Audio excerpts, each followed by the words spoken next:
ಹಿಂದೂ ಸಮಾಜ ಏನು ಅಂತ ಕೇಳಿದ್ರೆ ನಾವೇನೋ ಪೂಜೆ ಮಾಡ್ತೀವಿ ಬರೀ ಅಷ್ಟೇ ಅಲ್ಲ, ನಾವೇನೋ ಒಂದಷ್ಟು ದೇವರಿಗೆ ಅಲಂಕಾರ ಮಾಡ್ತೀವಿ ಬರೀ ಅಷ್ಟೇ ಅಲ್ಲ, ನಾವೇನೋ ತೀರ್ಥಯಾತ್ರೆ ಮಾಡ್ತೀವಿ ಅಷ್ಟೇ ಅಲ್ಲ, ನಾವ್ ಯಾವ್ದೋ ಒಂದು ದೊಡ್ಡ ಗುಡಿ ಗುಂಡಾರ ಕಟ್ಟಿಸ್ತೀವಿ ಅಷ್ಟೇ ಅಲ್ಲ, ಅದು ಕೂಡ ಹೌದು. ಆದ್ರೆ ಹಿಂದೂ ಸಂಸ್ಕೃತಿ ಏನು ಅಂತ ಕೇಳಿದ್ರೆ ಸಾವಿರಾರು ವರ್ಷಗಳಿಂದ ಜನ ಒಬ್ಬರಿಗೆ ಇನ್ನೊಬ್ಬರಿಗೆ ಪೂರಕವಾಗಿ, ಕೇವಲ ಒಬ್ಬರು ಇನ್ನೊಬ್ಬರಿಗೆ ಮಾತ್ರ ಅಲ್ಲ, ಒಟ್ಟು ಸಮಾಜ ಪ್ರಕೃತಿಗೆ ಪೂರಕವಾಗಿ, ಪರ್ಯಾವರಣಕ್ಕೆ ಪೂರಕವಾಗಿ, ಪರಿಸರಕ್ಕೆ ಪೂರಕವಾಗಿ, ಆ ಸಮಾಜ ಮತ್ತು ಪರಿಸರ ಇವೆರಡು ಒಟ್ಟಿಗೆ ಸೇರಿ ಜಗತ್ತಿಗೆ ಒಳ್ಳೇದಾಗಲಿ ಅಂತ ಹೇಳಿ ಈ ದೇಶ ಲಕ್ಷಾಂತರ ವರ್ಷಗಳಿಂದ ಬರುತ್ತೆ.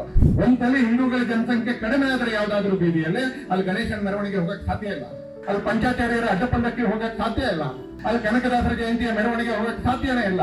ಹಿಂದೂಗಳ ಜನಸಂಖ್ಯೆ ಕಡಿಮೆ ಆದ್ಮೇಲೆ ಶಾಂತಿನಗರದಲ್ಲಿ ಹಿಂದೂ ಗೆಲ್ಲೋದು ಕಷ್ಟ, ಬೆಂಗಳೂರಿನಲ್ಲಿ ಶಿವಾಜಿನಗರದಲ್ಲಿ ಹಿಂದೂ ಗೆಲ್ಲೋದು ಕಷ್ಟ, ಸರ್ವಾಜನಗರದಲ್ಲಿ ಯಾವುದೇ ಪಾರ್ಟಿ ಹಿಂದೂ ಗೆಲ್ಲೋದು ಕಷ್ಟ. ಯಾಕೆ? ಹಿಂದೂಗಳು ಒಂದ್ಸರಿ ಕಡಿಮೆ ಆದ್ರೆ ಆಮೇಲೆ ಇಲ್ಲಿ ಹಿಂದೂಗಳಿಗೆ ಜಾಗನೇ ಇರೋದಿಲ್ಲ ಅನ್ನುವಂತ ಸನ್ನಿವೇಶ ಬರುತ್ತೆ. ಆ ಏರಿಯಾ ಡಾಮಿನೇಷನ್ ಮಾಡುವಂತ ಪ್ರವೃತ್ತಿ ಕಾರಣಕ್ಕೆ ಪಾಕಿಸ್ತಾನ ಅಂತ ಇವತ್ತು ಕರೆಸ್ಕೊಳ್ತಕ್ಕಂಥ ಭೂಭಾಗ ಯಾವುದು ಭಾರತವೇ ಆಗಿದೆಯೋ ಅದು ನಮ್ಮಿಂದ ದೂರ ಆಯ್ತು. ಬಾಂಗ್ಲಾದೇಶ ಅಂತ ಕರೆಸ್ಕೊಳ್ತಕ್ಕಂಥ ಭೂಭಾಗ ಏನ್ ಶಕ್ತಿ ಪೀಠಗಳಿದೆಯೋ ಅದು ಕೂಡ ನಮ್ಮಿಂದ ದೂರ ಆಯ್ತು. ಹೆಂಗೋ ಹೋಗಿದೆ ಅಂತ ಅನ್ಕೊಂಡ್ರೆ ನೀವು ಅಂತಲ್ಲಿ ನಾಳೆ ನೀವಿರೋ ಜಾಗನೂ ಹೋಗುತ್ತೆ. ಯಾವ ಕುಟುಂಬ, ಯಾವ ಪೀಳಿಗೆ ಇತಿಹಾಸವನ್ನ ಮರೆಯುತ್ತೋ ಒಳ್ಳೆ ಭವಿಷ್ಯವನ್ನ ನಿರ್ಮಾಣ ಮಾಡ್ಕೊಳಕ್ ಆಗೋದಿಲ್ಲ. ನಾವು ಗೋವನ್ನ ಪೂಜ್ಯ ಅಂತ ಮಾಡಿದ ತಾಯಿ ಹಾಲು ಒಂದು 6 ತಿಂಗಳು 8 ತಿಂಗಳು 1 ವರ್ಷ 1.5 ವರ್ಷ, ಅದಾದ್ಮೇಲೆ 2 ವರ್ಷ 2.5 ವರ್ಷ, ಅದಾದ್ಮೇಲೆ ಗೋವನ ಹಾಲನ್ನೇ ಕುಡಿದ್ ಬಂದು ನಮ್ಮನ್ನ ಹಾಲು ಕುಡಿದು ಪಾಲಿಸ್ತಾಳೆ, ಅದಕ್ಕೆ ನಾವು ಗೌರವ ಸಲ್ಲಿಸ್ತೀವಿ. ಅದಕ್ಕೆ ನಮ್ಮ ಈ 3ನೇವರು ಇದಾರಲ್ಲ ವಿವಾದಿಗಳು, ಅವರಲ್ಲಿ ಕೆಲವು ಹೇಳ್ತಾರೆ ನಾಯಿ ಕೂಡ ಹಾಲು ಕುಡಿಯುತ್ತೆ, ಅದನ್ನ ಯಾಕೆ ಸಮರಿಸಬೇಕು? ನೀವು ನಾಯಿ ಹಾಲು ಕುಡಿದೇ ಬೆಳೆದಿದ್ರೆ ನೀವು ಅದನ್ನ ರಕ್ಷಣೆ ಮಾಡಿ, ನಮಗ್ ತೊಂದರೆ ಏನಿಲ್ಲ, ನಾವು ಅದಕ್ಕೇನು ಹೇಳಲ್ಲ. ನಾವು ಗೋವಿನ ಹಾಲು ಕುಡಿದು ಬೆಳೆದಿದ್ದೀವಿ, ಹೀಗಾಗಿ ನಾವು ಅದರ ಸಂರಕ್ಷಣೆ ಮಾಡ್ತೀವಿ. ಹಿಂದೂ ಧರ್ಮ ಯಾವಾಗ್ಲೂ ಕೂಡ ಅದು ಸಾವಿಗೆ ಒಳಗಾಗಲೇ ಇಲ್ಲ. ಅದು ಮೃತ್ಯುಂಜಯಿ ಆಗಿರ್ತಕ್ಕಂಥ ಹಿಂದೂ ಸಮಾಜ, ಅದೊಂದು ಅವಿನಾಶಿ ಆಗಿರ್ತಕ್ಕಂಥ ಹಿಂದೂ ಸಮಾಜ, ಅದೊಂದು ಸನಾತನಿ ಆಗಿರ್ತಕ್ಕಂಥ, ಅದರ ಆರಂಭದ ಹಿಂದಿನ ಯಾವುದು ಅನ್ನೋದು ಯಾರಿಗೂ ಕೂಡ ಗೊತ್ತಿಲ್ಲ. ಹಿಂದೂ ಧರ್ಮದ ಅಡಿಯಲ್ಲಿ ಇರ್ತಕ್ಕಂಥ ಅನೇಕ ಮತ ಸಂಪ್ರದಾಯಗಳು, ಅನೇಕ ಗುರುಗಳು, ಅನೇಕ ಋಷಿಗಳು ಅವರು ಯಾವಾಗ ಬಂದ್ರು ಅಂತ ನಮಗ್ ಗೊತ್ತಿದೆ ಅಂತ. ಆದ್ರೆ ಹಿಂದೂ ಧರ್ಮ ಯಾವಾಗ ಆರಂಭ ಆಯ್ತು ಅಂತ ನಮಗ್ ಗೊತ್ತಿಲ್ಲ. ಆ ತರ ಹಿಂದೂ ಧರ್ಮದ ಸಂಕೇತವಾಗಿ ಪ್ರಯಾಗರಾಜ್ಯದಲ್ಲಿ ಅಕ್ಷಯ ವಟವೃಕ್ಷ ಈಗಲೂ ಕೂಡ ಇದೆ. ಅದನ್ನ ಹಿಂದೂ ಧರ್ಮವನ್ನ ನಾಶ ಮಾಡಬೇಕು ಅಂತ ಹೇಗೆ ಅನೇಕ ರಾಜರುಗಳು ಪ್ರಯತ್ನ ಪಟ್ಟರು, ಅದರ ಒಂದು ದೊಡ್ಡ ಹೆಸರು ಔರಂಗಜೇಬ. ಅತ್ಯಂತ ಕ್ರೂರೆ, ಅತ್ಯಂತ ಹಿಂಸ ಪ್ರಾಣಿ ಅಂತ. ಅವರಿಗೆ ಆ ಅಕ್ಷಯ ವಟವೃಕ್ಷವನ್ನು ನೋಡಿ ಅನ್ಸುತ್ತೆ ಇದನ್ನ ಕಿತ್ತಾಕಿದ್ರೆ ಎಲ್ಲೋ ಹಿಂದೂ ಧರ್ಮ ಕಿತ್ತಾಕ್ಬೋದು ಅಂತ.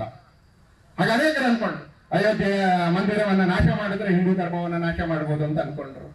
ಕಾಶಿ ವಿಶ್ವನಾಥನ ಮಂದಿರವನ್ನ ಈಗಲೂ ನೀವು ಹೋದ್ರೆ ನಿಮ್ಗೆಲ್ರಿಗೂ ಗೊತ್ತು ಅಂತಲ್ಲಿ ಹಿಂದ್ಗಡೆ ಇರತಕ್ಕಂಥ ಈಶ್ವರ ದೇವಸ್ಥಾನದಲ್ಲಿ ಈಶ್ವರಲಿಂಗವನ್ನ ಎದುರುಗಡೆ ನಂದಿ ಇರುತ್ತೆ ಅಂತ.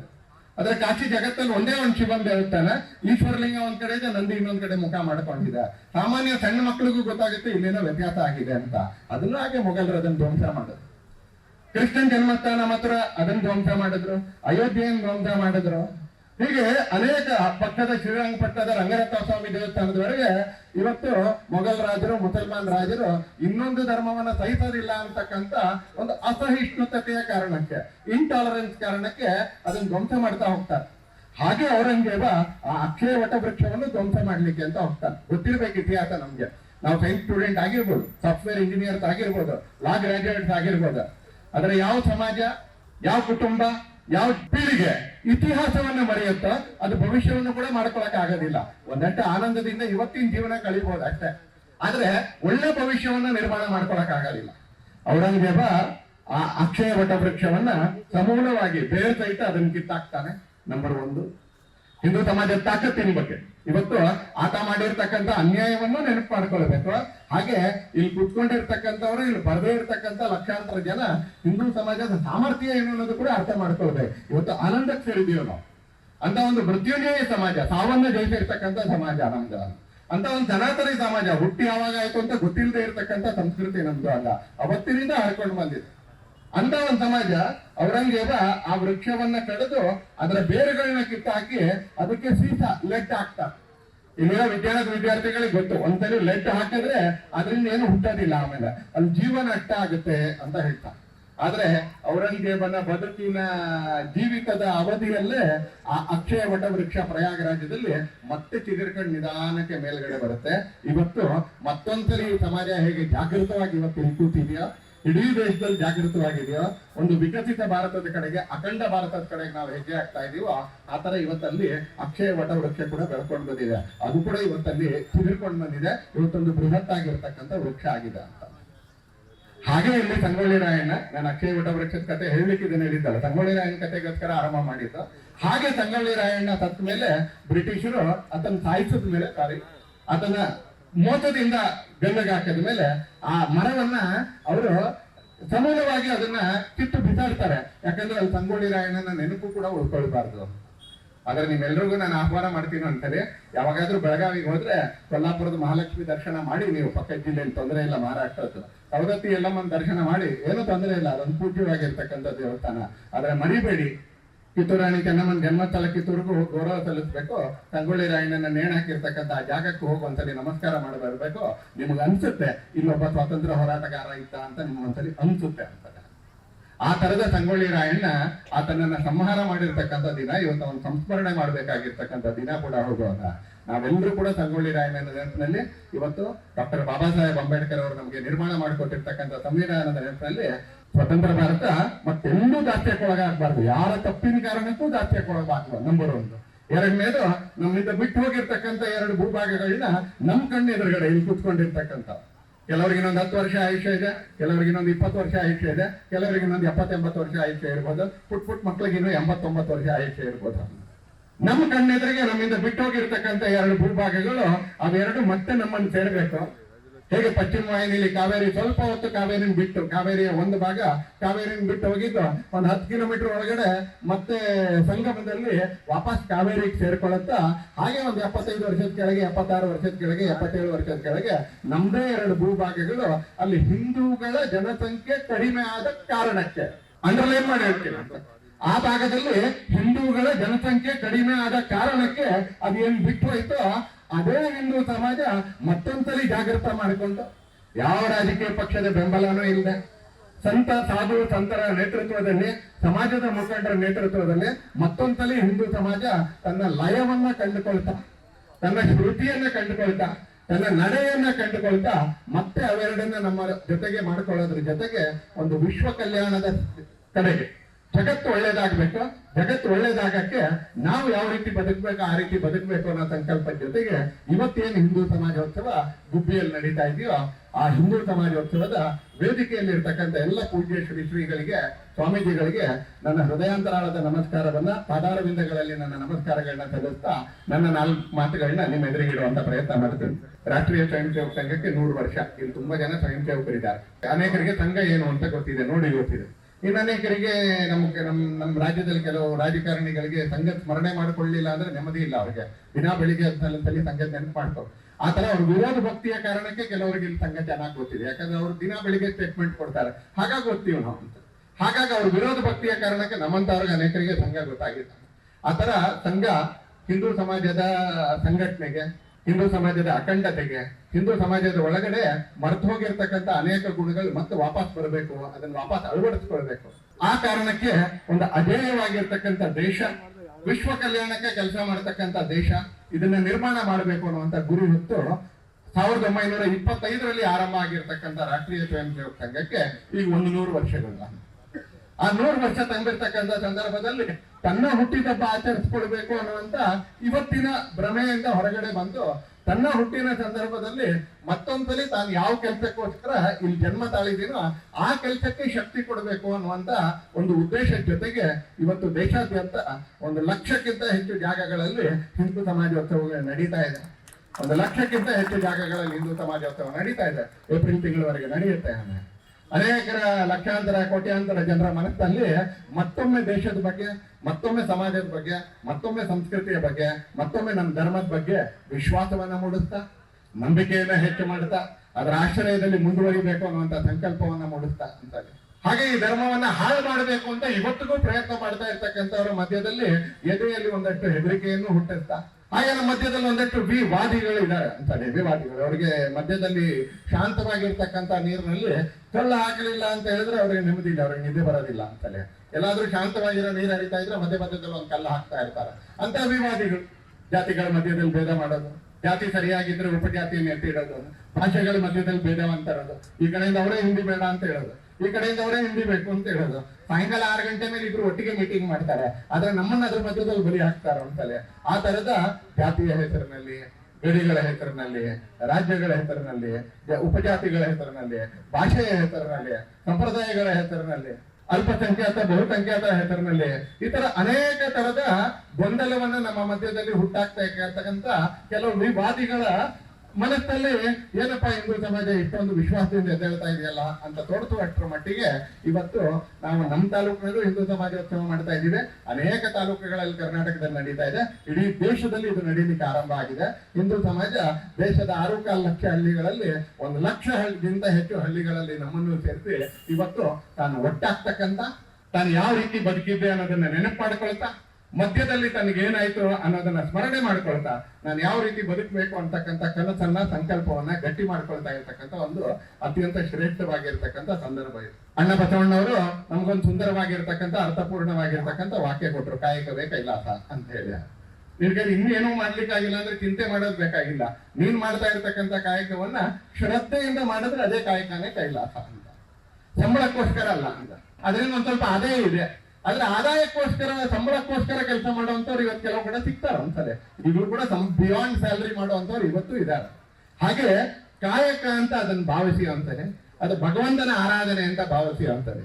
ಹೆಣ್ಣು ಮಕ್ಕಳಿಗೆ ಉಚಿತವಾಗಿರ್ತಕ್ಕಂಥ ಮಗಳ ಹುಟ್ಟುಹಬ್ಬದ ಸಂದರ್ಭದಲ್ಲಿ ಸುತ್ತಮುತ್ತ ಇರ್ತಕ್ಕಂಥ ಹೆಣ್ಣು ಮಕ್ಕಳಿಗೆ ಉಚಿತವಾಗಿರ್ತಕ್ಕಂಥ ತರಬೇತಿ ಕೊಡ್ತಾ ಇರ್ತಕ್ಕಂಥ ಶ್ರೀಮತಿ ಸೌಭಾಗ್ಯ ವಿರೂಪಾಕ್ಷ ಅವರನ್ನು ಇವತ್ತು ಎಲ್ಲ ಪೂಜ್ಯ ಸ್ವಾಮೀಜಿಗಳು ಆಶೀರ್ವದಿಸಿ ಸನ್ಮಾನ ಮಾಡಿದ್ದಾರೆ.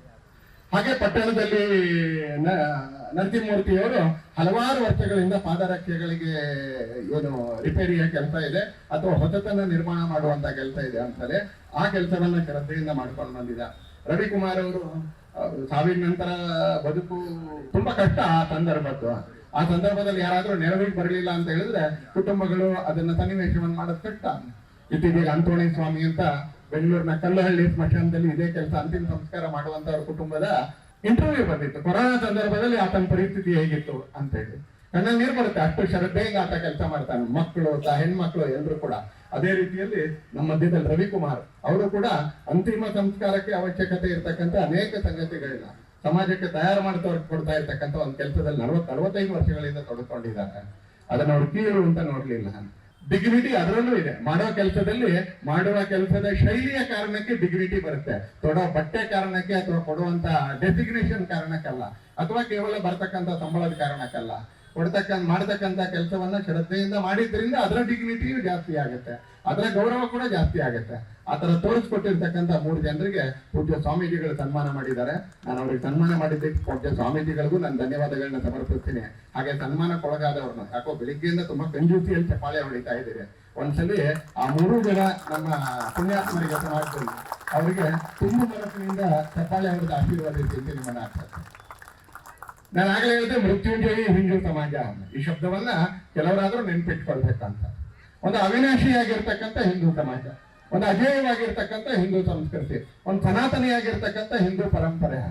ಇವತ್ತು ನಾವು ಅದರ ಅಡಿಯಲ್ಲಿ ಬದುಕೊಂಡು ಬರ್ತಾ ಇದ್ದೀವಿ, ಬಾಳ್ಕೊಂಡು ಬರ್ತಾ ಇದ್ದೀವಿ. ಇತಿಹಾಸದ ಪುಟಗಳನ್ನ ತೆಗೆದು ನೋಡಿದ್ರೆ ಶಿವ ಅಂತಕ್ಕಂಥ ಹೆಸರು ನಮ್ಮ ಸಮಾಜದಲ್ಲಿ ಯಾವಾಗ ಆರಂಭ ಆಯ್ತು ಅಂತ ಕೇಳಿದ್ರೆ ನೀವು ನಕ್ ಬಿಡ್ತೀರಿ. ಯಾವ ರೀತಿ ಪ್ರಶ್ನೆ ಅಂತ. 1000 ವರ್ಷಗಳ ಗೊತ್ತಿಲ್ಲ, 10,000 ವರ್ಷಗಳ ಗೊತ್ತಿಲ್ಲ, ಲಕ್ಷಾಂತರ ವರ್ಷಗಳ ಇರ್ಬೋದು ಅಂತ ಅನ್ಸುತ್ತೆ ನಮ್ಗೆ. ಆದ್ರೆ ಇವತ್ತಿಗೂ ಕೂಡ ವೇದಿಕೆಯಲ್ಲೂ ಶಿವ ಇದ್ದಾರೆ, ಕೆಳಗಡೆ ಕೂಡ ಶಿವ ಇದ್ದಾರೆ, ಎರಡೂ ಕಡೆ ಶಿವ ಇದ್ದಾರೆ. ರಾಮ ಅನ್ನೋ ಶಬ್ದ ಯಾವಾಗ ಬಂತು ನಮಗ್ ಗೊತ್ತಿಲ್ಲ. ಆದ್ರೆ ರಾಮ ಅನ್ನೋ ಶಬ್ದ ವೇದಿಕೆಯಲ್ಲಿ ಇಲ್ಲ. ಆದ್ರೆ ರಾಮ ಅನ್ನೋ ಶಬ್ದದವರು ವೇದಿಕೆ ಮುಂದುಗಡೆ ತುಂಬಾ ಜನ ಇರ್ಬೋದು. ಕೃಷ್ಣ ಅಂತಕ್ಕಂಥ ಶಬ್ದ ಹೇಳ್ತಾರೆ 8,000 ವರ್ಷಗಳ ಕೆಳಗೆ, 10,000 ವರ್ಷಗಳ ಕೆಳಗೆ ಕೇಳಿದ್ದ ನಾವು ಅಂತ. ಆ ಕೃಷ್ಣ ಅಂತಕ್ಕಂಥ ಹೆಸರಿನಿಂದ ವೇದಿಕೆ ಮೇಲುಗಡೆ ಕೂಡ ಇದ್ದಾರೆ, ಹಿಂದೆನೂ ಕೂಡ ಇದ್ದಾರೆ. ಯಾವ ಕಾಲದಲ್ಲಿ ಹಾಲು ಹಾಕೋರು ಕೊಸರು ಅನ್ನೋ ಕಲ್ಪನೆನ ಆರಂಭ ಮಾಡಿದ್ರೆ ಗೊತ್ತಿಲ್ಲ. ಇವತ್ತು ಕುತ್ಕೊಂಡಿರ್ತಕ್ಕಂಥ 18-20 ವರ್ಷದ ಕೆಲವರಿಗೆ ಆ ಕೊಸರು ಅನ್ನೋ ಶಬ್ದ ಗೊತ್ತಿರ್ಲಿಕ್ಕಿಲ್ಲ. ಆದ್ರೆ ಕುತ್ಕೊಂಡಿರ್ತಕ್ಕಂಥ ಅನೇಕರಿಗೆ ನಾನು ಇದನ್ನ ಹೇಳ್ತಾ ಇರ್ಬೇಕಾದ್ರೆ ಅನೇಕ ತಾಯಂದ್ರು ತಲೆ ಅಲ್ಲಾಡಿಸ್ತಾ ಇದ್ದಾರೆ, ಅನೇಕ ಪುರುಷರು ಕೂಡ ತಲೆ ಅಲ್ಲಾಡಿಸ್ತಾ ಇದ್ದಾರೆ. ಹಾಲು ಹಾಕಿದ ಮೇಲೆ ಕೊಸರು ಒಂದ್ ಸ್ವಲ್ಪ ಕೇಳಲೂಬೇಕು, ಹಾಕಲೂಬೇಕು. ಎಷ್ಟೇ ಶ್ರೀಮಂತ ಮನೆ ತಾಯಿ ಆದ್ರೂ ಒಂದ್ ಸ್ವಲ್ಪ ಕೊಸರು ಹಾಕಮ್ಮ ಅಂತ ಕೇಳ್ತಾರೆ.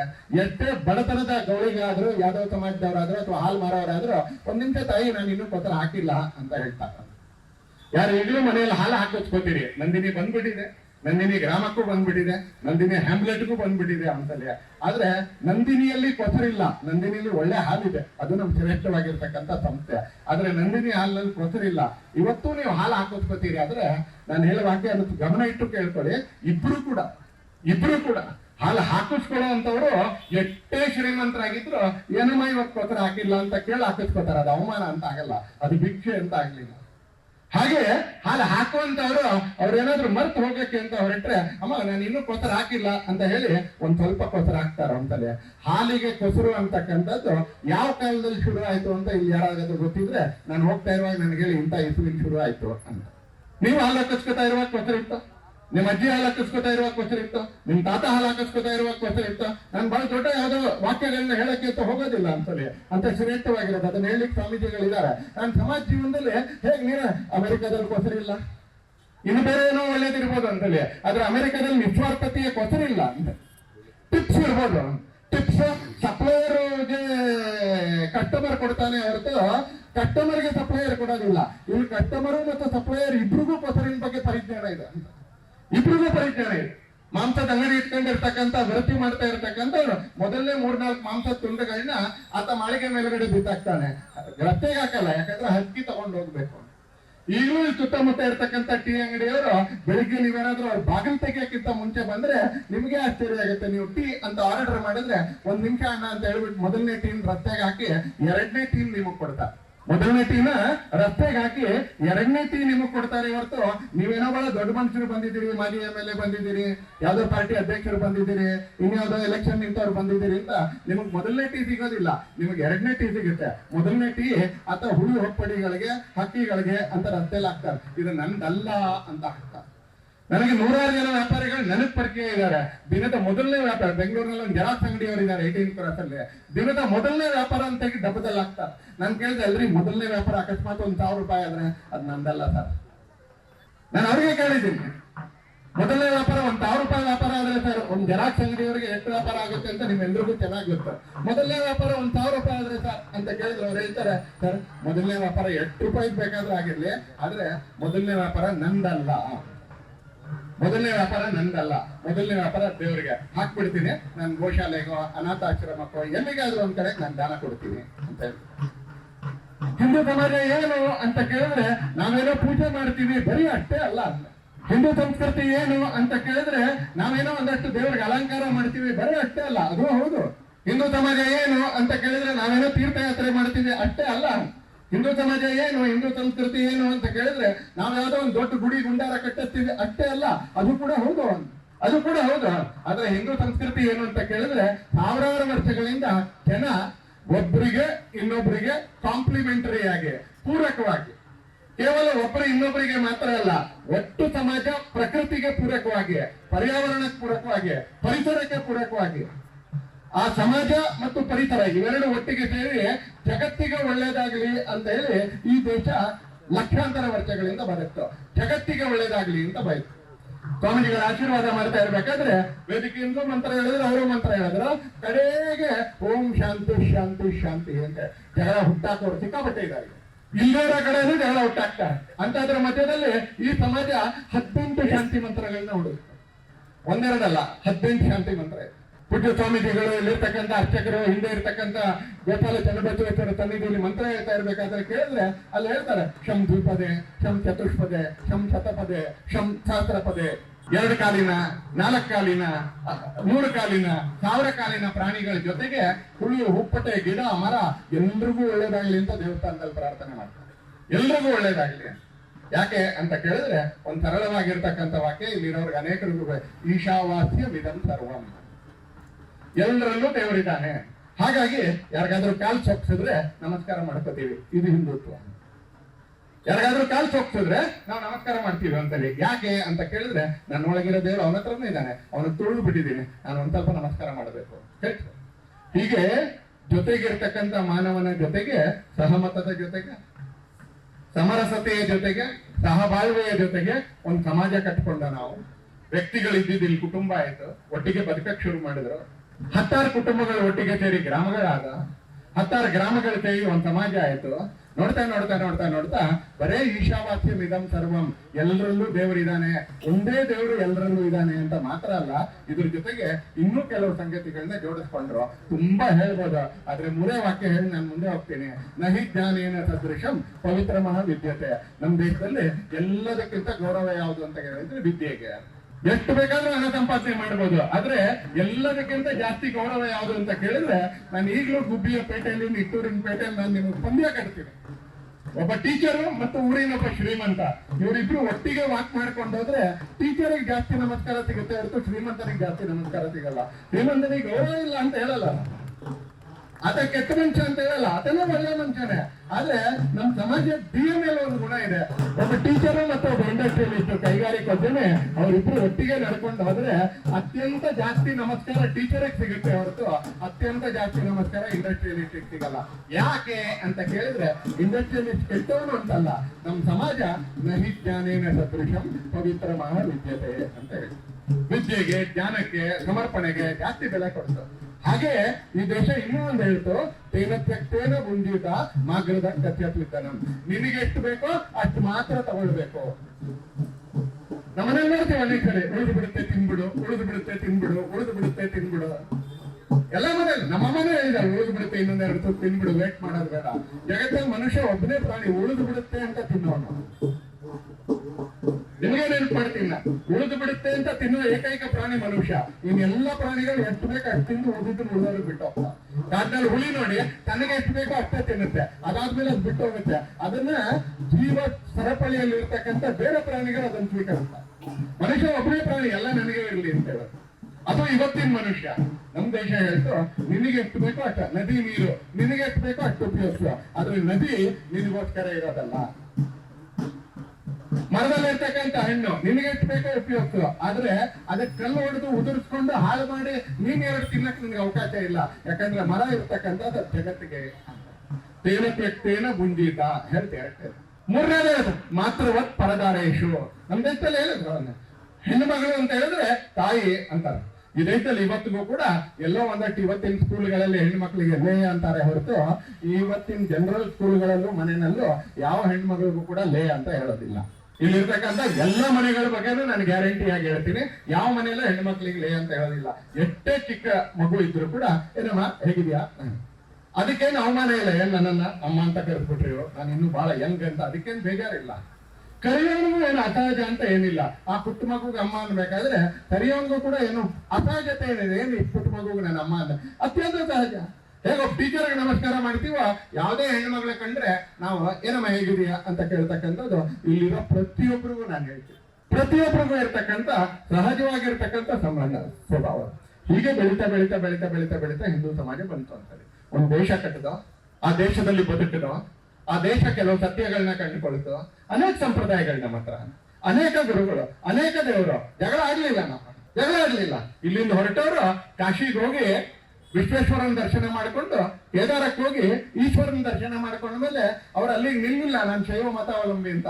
ಆತ ಇಲ್ಲ, ಬದ್ರಿಕಾಶ್ರಮಕ್ಕೆ ಹೋಗ್ಬೇಕು, ಬದ್ರಿಯಲ್ಲಿ ಇರ್ತಕ್ಕಂಥದ್ದು ವಿಷ್ಣು ದೇವರು, ಅವನಿಗೂ ಕೂಡ ನಮಸ್ಕಾರ ಮಾಡಿ ಬರ್ಬೇಕು. ನಾನು ಶೈವ, ನಾನು ಶಿವನನ್ನ ಆರಾಧನೆ ಮಾಡೋರು, ಆದ್ರೆ ಬದ್ರಿಗೆ ಹೋಗ್ಬೇಕು. ಬದ್ರಿಗೆ ಹೋದ್ರೆ ಮಾತ್ರ ಸಾಲುತ್ತಾ ಅಂತ ಕೇಳಿದ್ರೆ ಇಲ್ಲ, ನಾನು ಕಲ್ಕತ್ತಾಕ್ಕೂ ಹೋಗ್ಬೇಕು, ನಾನು ಕಾಳಿ ಮಾತೆನೂ ಮಾಡ್ಬೇಕು. ನಾನು ಶೈವ, ಆದ್ರೆ ನಾನು ಶಕ್ತಿ ದೇವತೆಯನ್ನು ನಾನು ಪೂಜೆ ಮಾಡ್ತೀನಿ. ನಾನು ವೈಷ್ಣವ, ಆದ್ರೆ ನಾನು ಕಾಶಿಗೆ ಹೋಗ್ಲೇಬೇಕು. ನಾನು ಹೋಗದೆ ಇರೋದಿಲ್ಲ. ಬರೀ ಅಯೋಧ್ಯೆಗೆ ಹೋದ್ರೆ ಆಗೋದಿಲ್ಲ. ಅಯೋಧ್ಯೆಗೆ ಹೋದವನು ಕಾಶಿಗೆ ಹೋಗ್ಲೇಬೇಕು, ಕಾಶಿಗೆ ಹೋದವನು ಅಯೋಧ್ಯೆಗೆ ಹೋಗ್ಲೇಬೇಕು. ನಮ್ಮ ಮಧ್ಯದಲ್ಲಿ ಶಿವ ಮತ್ತು ರಾಮನ ಆರಾಧಕರಿಗೆ, ಶಿವ ಮತ್ತು ವಿಷ್ಣುವಿನ ಆರಾಧಕರಿಗೆ ಇಬ್ರು ಒಟ್ಟಿಗೆ ಬದುಕಿದ್ರು, ಜಗಳ ಆಗ್ಲಿಲ್ಲ. ಯಾಕಂದ್ರೆ ನಮ್ಮಲ್ಲಿ ಅಸಹಿಷ್ಣುತೆ ಇರಲಿಲ್ಲ. ಈ ಶಬ್ದನ ನೆನ್ಪಿಟ್ಕೊಳ್ಳಿ ದಯವಿಟ್ಟು. ನಮ್ಮಲ್ಲಿ ಇಂಟಾಲರೆಂಟ್ ಇರಲಿಲ್ಲ, ಇಂಟಾಲರೆಂಟ್ ಆಗಿರ್ಲಿಲ್ಲ. ನಾವು ಇರ್ಲಿ, ಅವನೇನೋ ಅಭ್ಯಾಸ ಮಾಡ್ತಾ ಇದ್ದಾನೆ, ಅವ್ನಿಗೆ ಅದರಿಂದ ನೆಮ್ಮದಿ ಇದೆ ಅಂತ ಹೇಳಿದ್ರು ಅವ್ನು ಮಾಡಿದ್ದೆ. ಎಲ್ಲಿವರೆಗೆ ಅವ್ನು ನನಗ್ ತೊಂದರೆ ಮಾಡೋದಿಲ್ವೋ ಅವನಿಂದ ನನಗೇನು ಅಪಾಯ ಇಲ್ಲ. ಪಕ್ಕದ ಮೇಲೆ ಮಾಡಿ ಕೆಲವರು ಭಜನೆ ಮಾಡಿದ್ರು, ಕೆಲವರು ಕೀರ್ತನೆ ಹೇಳಿದ್ರು, ಕೆಲವರು ಸ್ತೋತ್ರ ಹೇಳಿದ್ರು, ಕೆಲವರು ಮಂತ್ರ ಹೇಳಿದ್ರು, ಕೆಲವರು ಧ್ಯಾನ ಹೇಳಿದ್ರು. ಎಲ್ಲರೂ ಒಟ್ಟಿಗೆ ಆಕಾಶತ್ಪತಿ ತಂತೋಯಂ ಯಥಾಗಚ್ಚತಿ ಸಾಗರಂ ಸರ್ವದೇವ ನಮಸ್ಕಾರ ಕೇಶವಂ ಪ್ರತಿಗಚ್ಚತಿ. ಭಜನೆ ಮಾಡಿದವರು ದೇವರ ಹತ್ರಕ್ಕೆ ತಲುಪಿದ್ರು, ಸ್ತೋತ್ರ ಹೇಳಿದವರು ದೇವರ ಹತ್ರಕ್ಕೆ ತಲುಪಿದ್ರು, ಹಾಡು ಹಸೆ ಹೇಳಿದವರು ದೇವರ ಹತ್ರಕ್ಕೆ ತಲುಪಿದ್ರು, ವೇದ ಪಾರಾಯಣ ಮಾಡಿದವರು ದೇವರ ಹತ್ರಕ್ಕೆ ತಲುಪಿದ್ರು, ಅಕ್ಕನ ವಚನವನ್ನು ಹೇಳಿದವರು ದೇವರ ಹತ್ರಕ್ಕೆ ತಲುಪಿದ್ರು, ಲಲಿತಾ ಸಹಸ್ರನಾಮ ಹೇಳಿದವರು ದೇವರ ಹತ್ರಕ್ಕೆ ತಲುಪಿದ್ರು. ನಮ್ಮ ಹತ್ರ ಎಲ್ಲೂ ಜಗಳ ಇರಲಿಲ್ಲ. ನಮ್ಗೆ ಯಾವ್ದು ಆಸಕ್ತಿ ಇದೆಯೋ ಅದನ್ನ ಮಾಡ್ಕೊಂಡು ಬಂದು, ನಮ್ಗೆ ಯಾವ್ದು ಆನಂದ ಕೊಡುತ್ತೋ ಅದನ್ನ ಮಾಡಿದ್ರು, ನಮ್ಮ ಕೈಲಿ ಯಾವ್ದನ್ನ ನಿಭಾಯಿಸ್ಬೋದು ಅದನ್ನ ಮಾಡಿದ್ರು. ಈ ತರ ಜಗತ್ತಿಗೆ ನೆಮ್ಮದಿ ಕೊಡ್ತಾ ಈ ದೇಶ ಬದುಕ್ತು. ಸ್ವಲ್ಪ ಹಿಂದೆ ತೆಗೆದು ನೋಡಿ, ಜಗತ್ತಿಗೆ ನಂಬಿಕೆ ಕೊಡ್ತವೆ. ನಮ್ಮಲ್ಲಿ ಜಾತಿಯ ಭೇದ ಇರಲಿಲ್ಲ, ಪೂಜಾ ಪದ್ಧತಿ ಕಾರಣಕ್ಕೆ ಸಂಘರ್ಷ ಇರಲಿಲ್ಲ, ಯಾವ ಕಾರಣಕ್ಕೂ ಸಂಘರ್ಷ ಇರಲಿಲ್ಲ. ಇಷ್ಟರ ಮಧ್ಯದಲ್ಲಿ ಪಶ್ಚಿಮದ ಮತಗಳ ಕೆಲವು ರಾಜರುಗಳು ನಮ್ಮ ದೇಶಕ್ಕೆ ಬಂದರು. ಅಸಹಿಷ್ಣು ಮತಗಳು, intolerant religions, intolerant faiths, intolerant philosophies. ಅಸಹಿಷ್ಣು ಮತಗಳು, ಅಸಹಿಷ್ಣು ಧರ್ಮಗಳು, ಅಸಹಿಷ್ಣು ಪೂಜಾ ಪದ್ಧತಿಗಳು, ಅಸಹಿಷ್ಣು ಆಗಿರ್ತಕ್ಕಂಥ ತತ್ವಜ್ಞಾನಗಳು. ನಾವು ಮಾತ್ರ ಇರ್ಬೇಕು. ನಮ್ಮಲ್ಲಿ ಆಲ್ಸೋ ಇಂಗ್ಲಿಷ್ ಅಲ್ಲಿ ಒಳ್ಳೆ ಇರ್ಲಿಲ್ಲ, ಆಲ್ಸೋ ಇತ್ತು ಅಂತದೆ. ಬಂದ್ರು ಬರ್ತಾ ಇದ್ದಂಗೆ ನಾವು ಯಾವುದನ್ನ ಗೌರವದಿಂದ ಕಂಡುವೋ, ನಾವು ಯಾವುದನ್ನ ಶ್ರದ್ಧೆಯಿಂದ ಕಂಡುವೋ ಎಲ್ಲವನ್ನೂ ಧ್ವಂಸ ಮಾಡೋದು, ಎಲ್ಲವನ್ನೂ ಧ್ವಂಸ ಮಾಡೋದು. ಆ ಧ್ವಂಸ ಮಾಡ್ತಾ ಇರ್ಬೇಕಾದ್ರೆ ಅವ್ರ ಮನಸ್ಸಲ್ಲಿ ಒಂದು ಅಹಂಕಾರ ಇತ್ತು, ನಾವೇನ್ ಧ್ವಂಸ ಮಾಡ್ತೀವಿ ಅದು ಇನ್ನೊಂದ್ಸಲಿ ಮೇಲೆ ಎದ್ದೇಳೋದಿಲ್ಲ ಅಂತ. ಹಾಗಾಗಿ ನಾನು ಮೊದಲೇ ಹೇಳಿದೆ, ಅಕ್ಷಯ ವಟವೃಕ್ಷಕ್ಕೆ ಸೀಸ ಆಗ್ತಾನ ಔರಂಗಜೇಬ್. ಆದ್ರೆ ಅವನ ಅಹಂಕಾರಕ್ಕೆ ಪೆಟ್ಟು ಕೊಡ್ತಕ್ಕಂಥ ರೀತಿಯಲ್ಲಿ ಅವನದೇ ಜನ್ಮ ಕಾಲದಲ್ಲಿ ಅಕ್ಷಯ ವಟವೃಕ್ಷ ಮೇಲ್ ಬರುತ್ತೆ ಅಂತ. ಆ ತರ ಅಸಹಿಷ್ಣು ಮತಗಳು, ಆ ತರ ಅಸಹಿಷ್ಣು ಸಿದ್ಧಾಂತಗಳು, ಆ ತರ ಅಸಹಿಷ್ಣು ಪೂಜಾ ಪದ್ಧತಿಗಳು, ಆ ತರ ಅಸಹಿಷ್ಣು ಫಿಲಾಸಫಿ ಏನಿದೆ ನಮ್ಮ ದೇಶದಲ್ಲಿ ಮಾಡಿರ್ತಕ್ಕಂಥ ಹಾವಳಿಗಳು ಏನು ಅಂತ ಕೇಳಿದ್ರೆ, ಅಯೋಧ್ಯೆ ನಾಶ ಮಾಡಿದ್ರು, ಕಾಶಿ ನಾಶ ಮಾಡಿದ್ರು, ಮಥುರಾದಲ್ಲಿ ನಾಶ ಮಾಡಿದ್ರು, ಬೇಲೂರು ಹಳೆಬೀಡು ಪಕ್ಕದಲ್ಲೇ ಇದೆ ಅಂತ ಹೇಳ ಅದರ ಮಂದಿರಗಳನ್ನ ನಾಶ ಮಾಡಿದ್ರು. ನೀವು ನೋಡಿದ್ರೆ ಅದ್ರಲ್ಲಿ ಅನೇಕ ಶಿಲಾಬಾಲಕಿಯರು, ಯಾರ್ದೋ ಕೈ ಇಲ್ಲ, ಯಾರ್ದೋ ಕಾಲಿಲ್ಲ, ಯಾರ್ದೋ ಮುಖ ಇಲ್ಲ ಅಂತದೆ. ಯಾರಾದ್ರೂ ಸುಂದರವಾಗಿದ್ರೆ ಹಾಳು ಮಾಡ್ಬೇಕು. ಯಾಕೆ? ಇಂಟಾಲರೆಂಟ್, ಅಸಹಿಷ್ಣು ನಾಶ ಮಾಡಿದ್ರು ಅಂತ. ಇದನ್ನ ನಮ್ಮ ಸರ್ಕಾರದವರು ದ್ವೇಷ ಭಾಷಣ ಅಂತ ಹಾಕಕ್ ಸಾಧ್ಯನೇ ಇಲ್ಲ ಅಂತ. ಯಾಕಂದ್ರೆ ಹಿಂದೂ ಸಮಾಜದ ಭಾಷಣಕ್ಕೆ ಬಡಪಾಯಿ ಪೊಲೀಸರನ್ನ ಹಿಡ್ಕೊಂಡು ದ್ವೇಷ ಭಾಷಣ ನೋಟಿಸ್ ಕೊಡಿಸಿ ಈಗ ಸ್ವಲ್ಪ ಪಿಕ್ಕಲ ಟಕ್ಟಿಕ್ ಹಾಕೊಂಡಿದ್ದಾರೆ ಅಂತಲೇ. ಇಲ್ದೇನೆ ಇರೋ ವಿಧೇಯಕದ ಭಾಷಣ ಇದನ್ನ ಕೊಡಕ್ಕಾಗಲ್ಲ. ಯಾಕಂದ್ರೆ ಮಲ್ಲಿಕ್ ಕಾಫೂರ್ ಬೇಲೂರು ಮತ್ತು ಹಳೆಬೀಡಿನ ದೇವಸ್ಥಾನವನ್ನ ಧ್ವಂಸ ಮಾಡಿದಾನೇನೋ ದ್ವೇಷ ಅಲ್ಲ ಸತ್ಯ, ದ್ವೇಷ ಅಲ್ಲ ಸತ್ಯ. ಅಯೋಧ್ಯೆಯ ಮಂದಿರವನ್ನ, ರಾಮ ಜನ್ಮಭೂಮಿ ಮಂದಿರವನ್ನ ಬಾಬರು ಪದೇ ಪದೇ ದಾಳಿ ಮಾಡಿ ಧ್ವಂಸ ಮಾಡಿದಾನೇನೋ ಅದು ದ್ವೇಷ ಅಲ್ಲ ಸತ್ಯ. ಕಾಶಿಗೆ ಔರಂಗಜೇಬನ ಜನರಲ್ ಬಂದು ಕಾಶಿಯ ಈಶ್ವರಲಿಂಗವನ್ನು ಪುಡಿ ಮಾಡ್ದ ಮತ್ತು ಕಾಶಿ ಮಂದಿರವನ್ನು ಧ್ವಂಸ ಮಾಡ್ದ ಅಂತಕ್ಕಂಥದ್ದು ಸತ್ಯ, ಅದು ದ್ವೇಷ ಅಲ್ಲ. ಈ ವರ್ಷದ ಜನವರಿ 8, 9, 10ಕ್ಕೆ ನಮ್ಮ ದ್ವಾದಶ ಜ್ಯೋತಿರ್ಲಿಂಗಗಳು ಒಂದಾಗಿರ್ತಕ್ಕಂಥ ಸೋಮನಾಥದ ಶಿವಲಿಂಗವನ್ನ, ಸೋಮನಾಥದ ಸೋಮನಾಥೇಶ್ವರನನ್ನ ಮುಸಲ್ಮಾನ್ ರಾಜ ಮೊಹಮ್ಮದ್ ಖಿಲ್ಜಿ ಏನಿದ್ದಾನೆ ಆತ ಇದೇ 8, 9, 10ನೇ ತಾರೀಕು 1926ನೇ ಇಸ್ವಿಯಲ್ಲಿ 1000 ವರ್ಷಗಳ ಕೆಳಗೆ ಆ ಮಂದಿರವನ್ನು ಧ್ವಂಸ ಮಾಡಿದ, ಆ ಈಶ್ವರಲಿಂಗವನ್ನು ಧ್ವಂಸ ಮಾಡಿದ. ಆ ಮಂದಿರದ 2 ದೊಡ್ಡ ಕಂಬಗಳನ್ನ ತಗೊಂಡೋಗಿ ಅಫ್ಘಾನಿಸ್ತಾನದಲ್ಲಿ ಇರ್ತಕ್ಕಂಥ ಕಾಬೂಲ್ನಲ್ಲಿರುವಂತ ಮಸೀದಿಯ ಮೆಟ್ಲನ್ನು ಮಾಡಿದ ಅಂತಕ್ಕಂಥದ್ದು ದ್ವೇಷ ಮಸೂದೆಯಲ್ಲಿ ಬರಕ್ ಸಾಧ್ಯನೇ ಇಲ್ಲ. ಮಸೂದೆ ಅಂಗೀಕಾರ ಆದ್ಮೇಲೆ. ಯಾಕಂದ್ರೆ ನಾನೇನ್ ಹೇಳ್ತಾ ಇದ್ದೀನಿ ಇದೆಲ್ಲವೂ ಇತಿಹಾಸದ ಪುಟಗಳಲ್ಲಿ ದಾಖಲೆಯಾಗಿದೆ. ಇವತ್ತು ಕಾಬೂಲ್ನಲ್ಲಿ ಇರ್ತಕ್ಕಂಥ ಮಸೀದಿಯ 2 ಮೆಟ್ಲುಗಳು ನಾವು ತಗೊಂಡು ಬರ್ಬೇಕು ಅಂತಕ್ಕಂಥ ಸಂಕಲ್ಪ ಇಟ್ಕೊಂಡಿದೀವಿ. ತಗೊಂಡು ಬರ್ಬೇಕು ಅನ್ನೋ ಇವತ್ತೊಂದು ಸೋಮನಾಥ ದೇವಸ್ಥಾನಕ್ಕೆ ಅದು ಅವಶ್ಯಕತೆ ಇಲ್ಲ. ಆದ್ರೆ ಅವತ್ತು ನಮ್ಮನ್ನ 1000 ಜನರನ್ನ ಸಂಹಾರ ಮಾಡಿ ನೀವು ತಗೊಂಡೋಗಿರ್ತಕ್ಕಂಥದ್ದು. ಇವತ್ತು ಶಾಂತಿಯಿಂದಾದ್ರೂ ನಾವು ಅದನ್ನ ತಗೊಂಡ್ ಬಂದೇ ಬರ್ತೀವಿ. ಯಾಕಂದ್ರೆ ಹೋಗಿರೋ ದುಡ್ಡು ಬರ್ದಿದ್ರೆ ಒಬ್ಬ ಹಿಂದೂ ಚಿಂತೆ ಮಾಡೋದಿಲ್ಲ. ಆದ್ರೆ ಹೋಗಿರೋ ಗೌರವವನ್ನು ಅವನು ಬಲಿದಾನ ಆದ್ರಾದ್ರೂ ಅವ್ನು ತಗೊಂಡ್ ಬಂದೇ ಬರ್ತಾನಂತಲ್ಲ. ಇವತ್ತು ನೆನ್ಪಿಟ್ಕೊಂಡಿದೀವಿ ನಾವು. ಇವತ್ತು ನಮ್ಮ ಹತ್ರ ಲೇಟೆಸ್ಟ್ ವಿಡಿಯೋಗಳಿದಾವೆ. ಕಾಬೂಲ್ನಲ್ಲಿ ಇವತ್ತು ಅದು ಮಸೀದಿಯಲ್ಲಿನ ಮೆಟ್ಟುಗಳು ಅಂತ. ಅಸಹಿಷ್ಣು ಮತಗಳು ನಮ್ಮ ಮಂದಿರಗಳನ್ನ ಧ್ವಂಸ ಮಾಡಿದ್ರು. ಅಸಹಿಷ್ಣು ಮತಗಳು ನಾವು ಹೆಣ್ಣನ್ನ ತಾಯಿ ಅಂತ ನೋಡಿದ, ಆ ಹೆಣ್ಣಿಗೆ ಅಪ್ಪನ ಮಾಡಿದ್ರು. ಪರಿಣಾಮ ಏನು? ನೀವು ಮಹಾರಾಷ್ಟ್ರದ ಮೇಲ್ಗಡೆ ಹೋದ್ರೆ ಎಲ್ಲಿ ಮುಸಲ್ಮಾನ್ ರಾಜರ ಆಕ್ರಮಣ ತುಂಬಾ ತೀವ್ರತರವಾಗಿತ್ತು. ಈಗಲೂ ಮದುವೆಗಳು ಯಾವ ಸಮಯದಲ್ಲಿ ನಡೆಯುತ್ತೆ ಅಂದ್ರೆ ರಾತ್ರಿ ಸಮಯ ನಡೆಯುತ್ತೆ. ನಿಮ್ಗೆ ಆಶ್ಚರ್ಯ ಆಗುತ್ತೆ ಅಂತ. ಉತ್ತರ ಭಾರತದವ್ರ ಮದುವೆ ಇನ್ವಿಟೇಷನ್ಗಳು ನಿಮಗೆ ಸಿಕ್ಕಿದ್ರೆ ಅದೆಲ್ಲ ರಾತ್ರಿ ಹೊತ್ತಲ್ಲಿ ಭಾರತ ನಡೆಯುತ್ತೆ, ಮಾರವಾಡಿಗಳದ್ದು, ರಾಜಸ್ಥಾನಿಗಳದ್ದು. ಯಾಕೆ ಅಂತ ಕೇಳಿದ್ರೆ ಆಗ ಹೆಣ್ಣು ಮಕ್ಕಳಿಗೆ ಮದುವೆ ಮಾಡೋ ಸ್ಥಿತಿ ಇರಲಿಲ್ಲ. ಆಗ್ಲೋಸ್ತಾನೆ ಮದುವೆ ಮಂಟಪದಿಂದ ಹೊತ್ಕೊಂಡು ಹೋಗ್ತಿದ್ರು ಅವ್ರ ಸೈನಿಕರು ಬಂದು. ಹಾಗಾಗಿ ಕತ್ತು ಮುಚ್ಚಿ ಮದುವೆ ಮಾಡಿ ನೀವಿಲ್ಲಿ ತಿಲಕ ಇಟ್ಕೋತೀರಿ. ಮದುವೆ ಆಗಿರ್ತಕ್ಕಂಥ ಹೆಣ್ಮಕ್ಳು, ಮದುವೆ ಆಗದೇ ಇರೋ ಹೆಣ್ಮಕ್ಳು ಕುಂಕುಮ ಇಟ್ಕೊಳ್ತೀವಿ ಅಂತಾರೆ. ಕುಂಕುಮ ಇಟ್ಕೊಳ್ಳಲ್ಲ ಉತ್ತರ ಭಾರತದಲ್ಲಿ. ಯಾಕೆ? ತಮಾಷೆ ಮಾಡ್ತೀವಿ ನಾವು, ಕುಂಕುಮ ಇಟ್ಕೊಳ್ಳಲ್ಲ ಅಂತ. ಕುಂಕುಮ ಇಟ್ಕೊಳ್ಳುವಂತ ಪರಿಸ್ಥಿತಿ ಇರಲಿಲ್ಲ ಅವ್ರಿಗೆ. ಕುಂಕುಮ ಇಟ್ಕೊಳ್ತಕ್ಕಂಥ ಪರಿಸ್ಥಿತಿ ಇರಲಿಲ್ಲ. ಅವ್ರ ತರಾನೇ ತೋರಿಸ್ಕೊಂಡ್ಬಿಟ್ಟು ಅವ್ರ ತರಾನೇ ಇದೀವಿ ಅಂತ ತೋರಿಸ್ಕೊಂಡ್ರೆ ಪ್ರಾಣ ಆದ್ರೂ ಬಚಾವಾಗ್ಬೋದು ಅಂತ ಹೆಣ್ಮಕ್ಳು ತಿಲಕ ಇಟ್ಕೋತಾ ಇರ್ಲಿಲ್ಲ. ಈಗ ಇಟ್ಕೊಳ್ಳೋದಿಲ್ಲ. ನಮ್ಗೆ ಅನೇಕಲ್ಲಿ ಆಸೆ ಏನಪ್ಪ ಹೆಣ್ಮಗಳು ಬರ್ತಾ ಇದ್ದಾಳೆ ಮನೆಗೆ, ಹಣೆ ಕುಂಕುಮನೆ ಇಟ್ಕೊಂಡಿಲ್ಲ ಗೌರವದಿಂದ. ಆದ್ರೆ ಇಟ್ಕೊಳ್ಳೋ ಪರಿಸ್ಥಿತಿ ಇರಲಿಲ್ಲ. ನಾವು ಹೆಣ್ಣನ್ ತಾಯಿ ಅಂತ ನೋಡಿದ್ರು, ಆಕೆನ ಅಪ್ಪನ ಮಾಡಿದ್ರು, ಹೆಜ್ಜೆ ಹೆಜ್ಜೆಗೆ ಮಾಡಿದ್ರು, ಲಕ್ಷಾಂತರ ಹೆಣ್ಮಕ್ಳನ್ನ ಮಾಡಿದ್ರು ಅಂತ.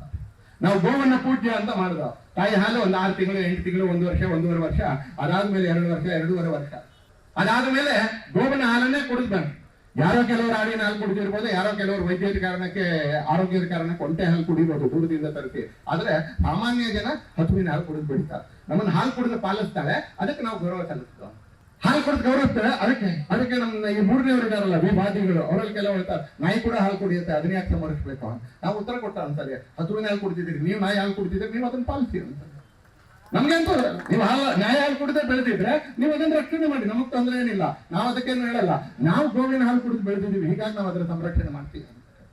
ಗೋವಿನ ಸಂರಕ್ಷಣೆ ಮಾಡುದು ಅತ್ಯಂತ ದಾರುಣವಾಗಿ ಮಾಡಿದ್ರು. ಇವತ್ತಿಗೂ ನಡೆಯುತ್ತೆ, ಇವತ್ತು ತುಮಕೂರಲ್ಲಿ ನಡೆಯುತ್ತೆ, ಇವತ್ತು ಬೆಂಗಳೂರಿನಲ್ಲಿ ನಡೆಯುತ್ತೆ, ಅತ್ಯಂತ ದಾರುಣವಾಗಿ ನಡೆಯುತ್ತೆ ಅಂತಾರೆ. ಹೀಗೆ ಅಸಹಿಷ್ಣು ಮತಗಳು ನಮ್ಮ ಹೆಣ್ಣಿನ ಅಪಮಾನ ಮಾಡಿದ್ರು, ನಮ್ಮ ಗೋವನ್ನ ಅಪಮಾನ ಮಾಡಿದ್ರು, ನಮ್ಮ ದೇವಸ್ಥಾನಗಳನ್ನ ನಾಶ ಮಾಡಿದ್ರು ಅಂತಾರೆ, ಮತಾಂತರ ಮಾಡಿದ್ರು, ಧರ್ಮಾಂತರ ಮಾಡಿದ್ರು. ನಿಧಾನಕ ಮತಾಂತರದ ಕಾರಣಕ್ಕೆ, ಧರ್ಮಾಂತರದ ಕಾರಣಕ್ಕೆ ಸಂಖ್ಯೆ ಕಡಿಮೆ ಆಗ್ತಾ ಬಂದಂಗೆ ಈ ದೇಶದ 2 ದೊಡ್ಡ ಭೂಭಾಗಗಳು ನಮ್ಮ ಕೈ ಬಿಟ್ಟವ್ರು. 1947ರಲ್ಲಿ ಆ ಕಡೆ ಇವತ್ತು ಏನ್ ಪಾಕಿಸ್ತಾನ ಅಂತ ಹೇಳ್ತಾರೆ ಅದು ನಮ್ದೇ, ಅದು ನೆನ್ಪಿಟ್ಕೊಳ್ಳಿ ಅಂತಾರೆ. ಅದು ನಮ್ದೇ. ಅದು ಯಾವತ್ತಾದ್ರೂ ಒಂದ್ ದಿವಸ ಮತ್ತೆ ಭಾರತನೇ ಆಗ್ಬೇಕಾಗಿರ್ತಕ್ಕಂಥದ್ದು, ಇವತ್ತೆಲ್ಲ ನಾಳೆ ಮತ್ತೆ ಭಾರತನೇ ಆಗುತ್ತೆ. ನಾವೇನು ಇವತ್ತು ವ್ಯಾಕರಣ ಕಲಿತೀವಿ, ಪೂಜ್ಯ ಸ್ವಾಮೀಜಿಗಳು ಸಂಸ್ಕೃತದ ವ್ಯಾಕರಣ ಕಲಿತಾರೆ, ಆ ವ್ಯಾಕರಣವನ್ನ ಹುಟ್ಟಾಕಿರ್ತಕ್ಕಂಥ ಪಾಣಿನಿ ಅದೇ ಭೂಭಾಗದಲ್ಲಿ ಇದ್ದಿತ್ತು. ನಮ್ಮ ಶಕ್ತಿ ಪೀಠಗಳಲ್ಲಿ ಕೆಲವು ಶಕ್ತಿ ಪೀಠಗಳು ಲಾಹೋರ್ನಲ್ಲಿ ಇದಾವೆ, ನಮ್ಮ ಶಕ್ತಿ ಪೀಠದಲ್ಲಿ ಕೆಲವು ಶಕ್ತಿ ಪೀಠಗಳು ಢಾಕಾದಲ್ಲಿ ಇದಾವೆ. ಢಾಕೇಶ್ವರಿ ಮಂದಿರ 51 ಶಕ್ತಿ ಪೀಠದಲ್ಲಿ ಒಂದು ಶಕ್ತಿ ಪೀಠ. ಯಾವತ್ತಾದ್ರೂ ಒಂದಿನ ಸೈನ್ಯ ಬಲದ ಮೇಲಲ್ಲ, ಸಂಸ್ಕೃತಿಯ ಬಲದ ಮೇಲೆ, ನಮ್ಮ ತೋಳು ಬಲದ ಕಾರಣಕ್ಕಲ್ಲ, ನಮ್ಮ ಆಧ್ಯಾತ್ಮ ಬಲದ ಕಾರಣಕ್ಕೆ ಮತ್ತವೆರಡು ಒಂದೇ ಆಗ್ತವೆ. ಆದ್ರೆ ಅದಕ್ಕೆ ಮುಂಚೆ ನೆನ್ಪಿಟ್ಕೊಳ್ಬೇಕಾಗಿರ್ತಕ್ಕಂಥದ್ದು ಅವೆರಡು ಯಾಕೆ ಬೇರೆ ಆದವು ಅಂತ ಕೇಳಿದ್ರೆ, ನಮ್ಮ ಸೈನ್ಯಕ್ಕೆ ತಾಕತ್ ಇರ್ಲಿಲ್ಲ ಅಂತಲ್ಲ, ಸತ್ಯ ನೆನ್ಪಿಟ್ಕೊಳ್ಳಿ ಅಂತ. ಅಲ್ಲಿ ಪೊಲೀಸರು ಇರಲಿಲ್ಲ ಅಂತ ಅಲ್ಲ, ಅಲ್ಲಿ ಪೊಲೀಸರು ಇದ್ರು, ಅಲ್ಲಿ ಸೈನ್ಯ ಇತ್ತು. ಆದ್ರೆ ಆ 2 ಭಾಗಗಳು ಯಾಕೆ ದೂರ ಆಯ್ತು ಅಂತ ಕೇಳಿದ್ರೆ ಸ್ಪಷ್ಟವಾಗಿ ಅರ್ಥ ಮಾಡ್ಕೊಳ್ಳಿ, ಹಿಂದೂಗಳ ಜನಸಂಖ್ಯೆ ಕಡಿಮೆ ಆಯ್ತು ಅಂತ ಅರ್ಥ. ಹಿಂದೂಗಳ ಜನಸಂಖ್ಯೆ ಕಡಿಮೆ ಆಯ್ತು, ಆ ಕಾರಣಕ್ಕೆ ಅದೆರಡು ನಮ್ಮಿಂದ ದೂರ ಆಯ್ತು. ಒಂದ್ಸಲ ಹಿಂದೂಗಳ ಜನಸಂಖ್ಯೆ ಕಡಿಮೆ ಆದ್ರೆ ಯಾವ್ದಾದ್ರು ಬೀದಿಯಲ್ಲಿ ಅಲ್ಲಿ ಗಣೇಶನ ಮೆರವಣಿಗೆ ಹೋಗಕ್ ಸಾಧ್ಯ ಇಲ್ಲ. ಹಿಂದೂಗಳ ಜನಸಂಖ್ಯೆ ಒಂದು ಮೊಹಲ್ಲಾದಲ್ಲಿ ಕಡಿಮೆ ಆದ್ರೆ ಅಲ್ಲಿ ಪಂಚಾಚಾರ್ಯರ ಅಡ್ಡಪಲ್ಲಕ್ಕೆ ಹೋಗಕ್ ಸಾಧ್ಯ ಇಲ್ಲ. ಹಿಂದೂಗಳ ಮೆರವಣಿಗೆ ಎಲ್ಲಾದ್ರೂ ಒಂದ್ ಕಡೆ ಕಡಿಮೆ ಆದ್ರೆ ಅಲ್ಲಿ ಕನಕದಾಸರ ಜಯಂತಿಯ ಮೆರವಣಿಗೆ ಹೋಗಕ್ ಸಾಧ್ಯನೇ ಇಲ್ಲ. ಹಿಂದೂಗಳ ಜನಸಂಖ್ಯೆ ಕಡಿಮೆ ಆದ್ಮೇಲೆ ಶಾಂತಿನಗರದಲ್ಲಿ ಹಿಂದೂಗಳು ಗೆಲ್ಲೋದು ಕಷ್ಟ, ಬೆಂಗಳೂರಿನಲ್ಲಿ ಶಿವಾಜಿನಗರದಲ್ಲಿ ಹಿಂದೂ ಗೆಲ್ಲೋದು ಕಷ್ಟ, ಸರ್ವಾಜ್ ನಗರದಲ್ಲಿ ಯಾವುದೇ ಪಾರ್ಟಿ ಹಿಂದೂ ಗೆಲ್ಲೋದು ಕಷ್ಟ. ನಾನು ಯಾವ್ದೋ ಒಂದು ಪಾರ್ಟಿ ಜವಾಬ್ದಾರಿ ಇದೆ, ನನ್ನ ಪಾರ್ಟಿ ಬಗ್ಗೆ ಹೇಳ್ತಾ ಇಲ್ಲ ಅಂತದೆ. ಯಾವ್ದಾದ್ರು ಪಾರ್ಟಿ ಹಿಂದೂ ಗೆಲ್ತಾನ ಅಂತ ಕೇಳಿದ್ರೆ ಯಾವ್ದಾದ್ರು ಪಾರ್ಟಿಯ ಹಿಂದೂ ಕಲಬುರಗಿ ಉತ್ತರದಲ್ಲಿ ಗೆಲ್ಲೋದು ಕಷ್ಟ, ಕಷ್ಟ. ಯಾಕೆ? ಹಿಂದೂಗಳು ಒಂದ್ಸರಿ ಕಡಿಮೆ ಆದ್ರೆ ಆಮೇಲೆ ಅಲ್ಲಿ ಹಿಂದೂಗಳಿಗೆ ಜಾಗನೇ ಇರೋದಿಲ್ಲ ಅನ್ನೋಂಥ ಸನ್ನಿವೇಶ ಬರುತ್ತೆ. ನೀವು ಚುನಾವಣೆಗೂ ನಿಲ್ಲಕ್ಕಾಗಲ್ಲ, ನೀವು ಅಂಗಡಿನೂ ಹಾಕಕ್ಕಾಗಲ್ಲ, ನಿಮ್ಮ ಹೆಣ್ಮಕ್ಳು ಗೌರವದಿಂದ ಇರಕ್ಕಾಗೋದಿಲ್ಲ, ಹಾಗೆ ನಿಮ್ ಸಂಪ್ರದಾಯಗಳನ್ನೂ ನಡ್ಸಕ್ಕಾಗಲ್ಲ. ಯಾಕೆ? ಮಾತುವರೇ ಇರ್ತಕ್ಕಂಥ ಕೇರಿಯಲ್ಲಿ ಶೈವರ ಮೆರವಣಿಗೆ ಹೋಗುತ್ತೆ. ಶೈವರೇ ಇರ್ತಕ್ಕಂಥ ಕೇರಿಯಲ್ಲಿ ಕೃಷ್ಣ ಜನ್ಮಾಷ್ಟಮಿ ಮೆರವಣಿಗೆ ಹೋಗುತ್ತೆ. ಅಲ್ಲ, ಬೀದಿ ಭಾರತದ್ದು. ನಿಮಗೆ ಇಷ್ಟ ಇಲ್ಲದ್ರೆ ಕಿವಿಗೆ 2 ಹತ್ತಿ ಇಟ್ಕೊಳ್ಳಿ, ನಿಮಗೆ ಇಷ್ಟ ಇಲ್ಲದೆ ಕಣ್ಣು ಮುಚ್ಕೊಳ್ಳಿ ಒಂದ್ಸಲಿ, ನಿಮಗೆ ಇಷ್ಟ ಇಲ್ಲದೆ ಒಳಗೆ ಕೂತೀರಿ. ಆದ್ರೆ ಬೀದಿ ನಂದು ಅಂತ ಡಾಮಿನೇಟ್ ಮಾಡ್ತಕ್ಕಂಥ ಪ್ರಕೃತಿ ಇದೆಯಲ್ಲ, ಏರಿಯಾ ಡಾಮಿನೇಷನ್ ಮಾಡ್ತಕ್ಕಂಥ ಪ್ರಕೃತಿ, ಆ ಏರಿಯಾ ಡಾಮಿನೇಷನ್ ಅನ್ನೋದು ಪೊಲೀಸರ ಶಬ್ದ, ಅವ್ರಿಗೆ ಚೆನ್ನಾಗಿ ಗೊತ್ತಿದೆ ಟ್ರೈನಿಂಗ್. ಆ ಏರಿಯಾ ಡಾಮಿನೇಷನ್ ಮಾಡುವಂತ ಪ್ರವೃತ್ತಿ ಕಾರಣಕ್ಕೆ ಪಾಕಿಸ್ತಾನ ಅಂತ ಇವತ್ತು ಕರೆಸ್ಕೊಳ್ತಕ್ಕಂಥ ಭೂಭಾಗ ಯಾವುದು ಭಾರತವೇ ಆಗಿದೆಯೋ ಅದು ನಮ್ಮಿಂದ ದೂರ ಆಯ್ತು. ಬಾಂಗ್ಲಾದೇಶ ಅಂತ ಕರೆಸ್ಕೊಳ್ತಕ್ಕಂಥ ಭೂಭಾಗ ಏನು ಶಕ್ತಿ ಪೀಠಗಳಿದೆಯೋ ಅದು ಕೂಡ ನಮ್ಮಿಂದ ದೂರ ಆಯ್ತು.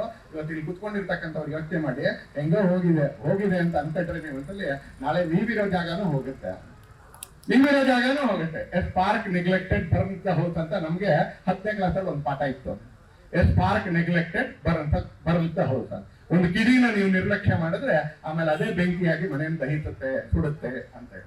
ಇವತ್ತು ಅದು ಹೋಗಲಿ ಅಂತ ನೀವು ಅನ್ಕೊಂಡ್ರೆ ನಾಳೆ ನಿಮ್ಮೂರಿನಲ್ಲಿ ಕೂತ್ಕೊಂಡಿರ್ತಕ್ಕಂಥವ್ರು ಪ್ರತಿಯೊಬ್ಬರಿಗೂ ನಾನು ಹೇಳೋದು ಅತ್ಯಂತ ವಿಧಾನಸೌಧದಲ್ಲಿ ಕೂತವ್ರವ್ರಿಗೆ ಇದನ್ನ ದ್ವೇಷ ಅಂತ ಟರ್ಮ್ ಮಾಡ್ತಾರೆ. ಯಾಕಂದ್ರೆ ಎಲೆಕ್ಷನ್ ನಿಲ್ಬೇಕು, ಸಮಾಜವನ್ನು ಒಡಿದಿದ್ರೆ ಅವರಲ್ಲಿ ಅನೇಕರಿಗೆ ಎಲೆಕ್ಷನ್ ನಿಲ್ಸುವ ಯಾವ ಯೋಗ್ಯತೆನೂ ಇಲ್ಲ. ಸಮಾಜ ಒಡಿದಿದ್ರೆ ಒಟ್ಟಿರ್ತಕ್ಕಂಥ ಸಮಾಜದಲ್ಲಿ ಒಳ್ಳೆ ಕೆಲಸ ಮಾಡಿ ಓಟ್ ತಗೊಳಕ್ ಅವರಲ್ಲಿ ಬಹಳ ಜನರಿಗೆ ಗೊತ್ತಿಲ್ಲ. ಹಾಗಾಗಿ ಅವ್ರ ಜಾತಿಗಳನ್ನ ಹೊಡಿತಾರೆ, ಉಪಜಾತಿಗಳನ್ನ ಹೊಡಿತಾರೆ, ಅಲ್ಪಸಂಖ್ಯಾತ ಬಹುಸಂಖ್ಯಾತ ಭೇದವನ್ನು ತಂದಾಡ್ತಾರೆ ಅಂತಾರೆ. ಯಾಕಂದ್ರೆ ಒಟ್ಟು ಸಮಾಜದಲ್ಲಿ ಒಳ್ಳೆ ಕೆಲಸ ಮಾಡಿ ಗೆಲ್ಬೇಕಲ್ಲ ಅಂತದೆ. ಮಗ ಎಲ್ಲಿ ಫಸ್ಟ್ ರ್ಯಾಂಕ್ ತಗೊಳ್ಬೇಕು, 10 ಜನ ಫಸ್ಟ್ ರ್ಯಾಂಕ್ ತಗೊಳ್ಳೋ ಯೋಗ್ಯತೆ ಇರೋರ ಮಧ್ಯದಲ್ಲಿ ಮಗನೋ ಮಗಳೋ ಫಸ್ಟ್ ರ್ಯಾಂಕ್ ತಗೊಳ್ಬೇಕು. ಯಾರು ಇಲ್ಲದೆ ಇರೋ ಕ್ಲಾಸಲ್ಲಿ ನಾನು ಒಬ್ಬ ಸ್ಟೂಡೆಂಟು ನಾನೇ ಫಸ್ಟ್ ರ್ಯಾಂಕ್ ಇಲ್ಲ, ಅವ್ರ ಹಾಗೆ ಸಮಾಜ ಹೊಡಿತಾರಂತ. ಅಲ್ಲಿ ಹೋಗಿ ಕುತ್ಕೊಳ್ಳೋದಕ್ಕೋಸ್ಕರ ಸಮಾಜ ಹೊಡಿತಾರೆ ಅಂತ ಅವ್ರೆಲ್ಲರಿಗೂ ಅರ್ಥ ಮಾಡಿಸ್ಬೇಕು ಅಂತೇಳಿ ನಾವು ಕಡಿಮೆ ಆಗಿರೋ ಕಾರಣಕ್ಕೆ ದೇಶದ ಭೂಭಾಗ ಕಳ್ಕೊಂಡು ವಾಪಸ್ ನಾವು ಕಡಿಮೆ ಆಗ್ತಾ ಹೋದ್ರೆ ಊರಿನ ಬೀದಿ ಕಳ್ಕೊಳ್ತಾ ಇದೀವಿ, ಊರಿನ ಮೊಹಲ್ಲಾಗಳನ್ನ ಕಳ್ಕೊಳ್ತಾ ಇದೀವಿ, ಅಸೆಂಬ್ಲಿ ಕಾನ್ಸ್ಟಿಟ್ಯೂನ್ಸಿಗಳನ್ನ ಕಳ್ಕೊಳ್ತಾ ಇದೀವಿ, ಪಂಚಾಯತ್ಗಳನ್ನ ಕಳ್ಕೊಳ್ತಾ ಇದೀವಿ, ವಾರ್ಡ್ಗಳನ್ನ ಕಳ್ಕೊಳ್ತಾ ಇದೀವಿ. ಯಾರು ಕಳ್ಕೊಳ್ತಾ ಇರೋದು ಅಂತ ಕೇಳಿದ್ರೆ JDS ಕಳ್ಕೊಳ್ತಾ ಇರೋದು, ಕಾಂಗ್ರೆಸ್ ಕಳ್ಕೊಳ್ತಾ ಇರೋದು, BJP ಕಳ್ಕೊಳ್ತಾ ಇರೋದಲ್ಲ.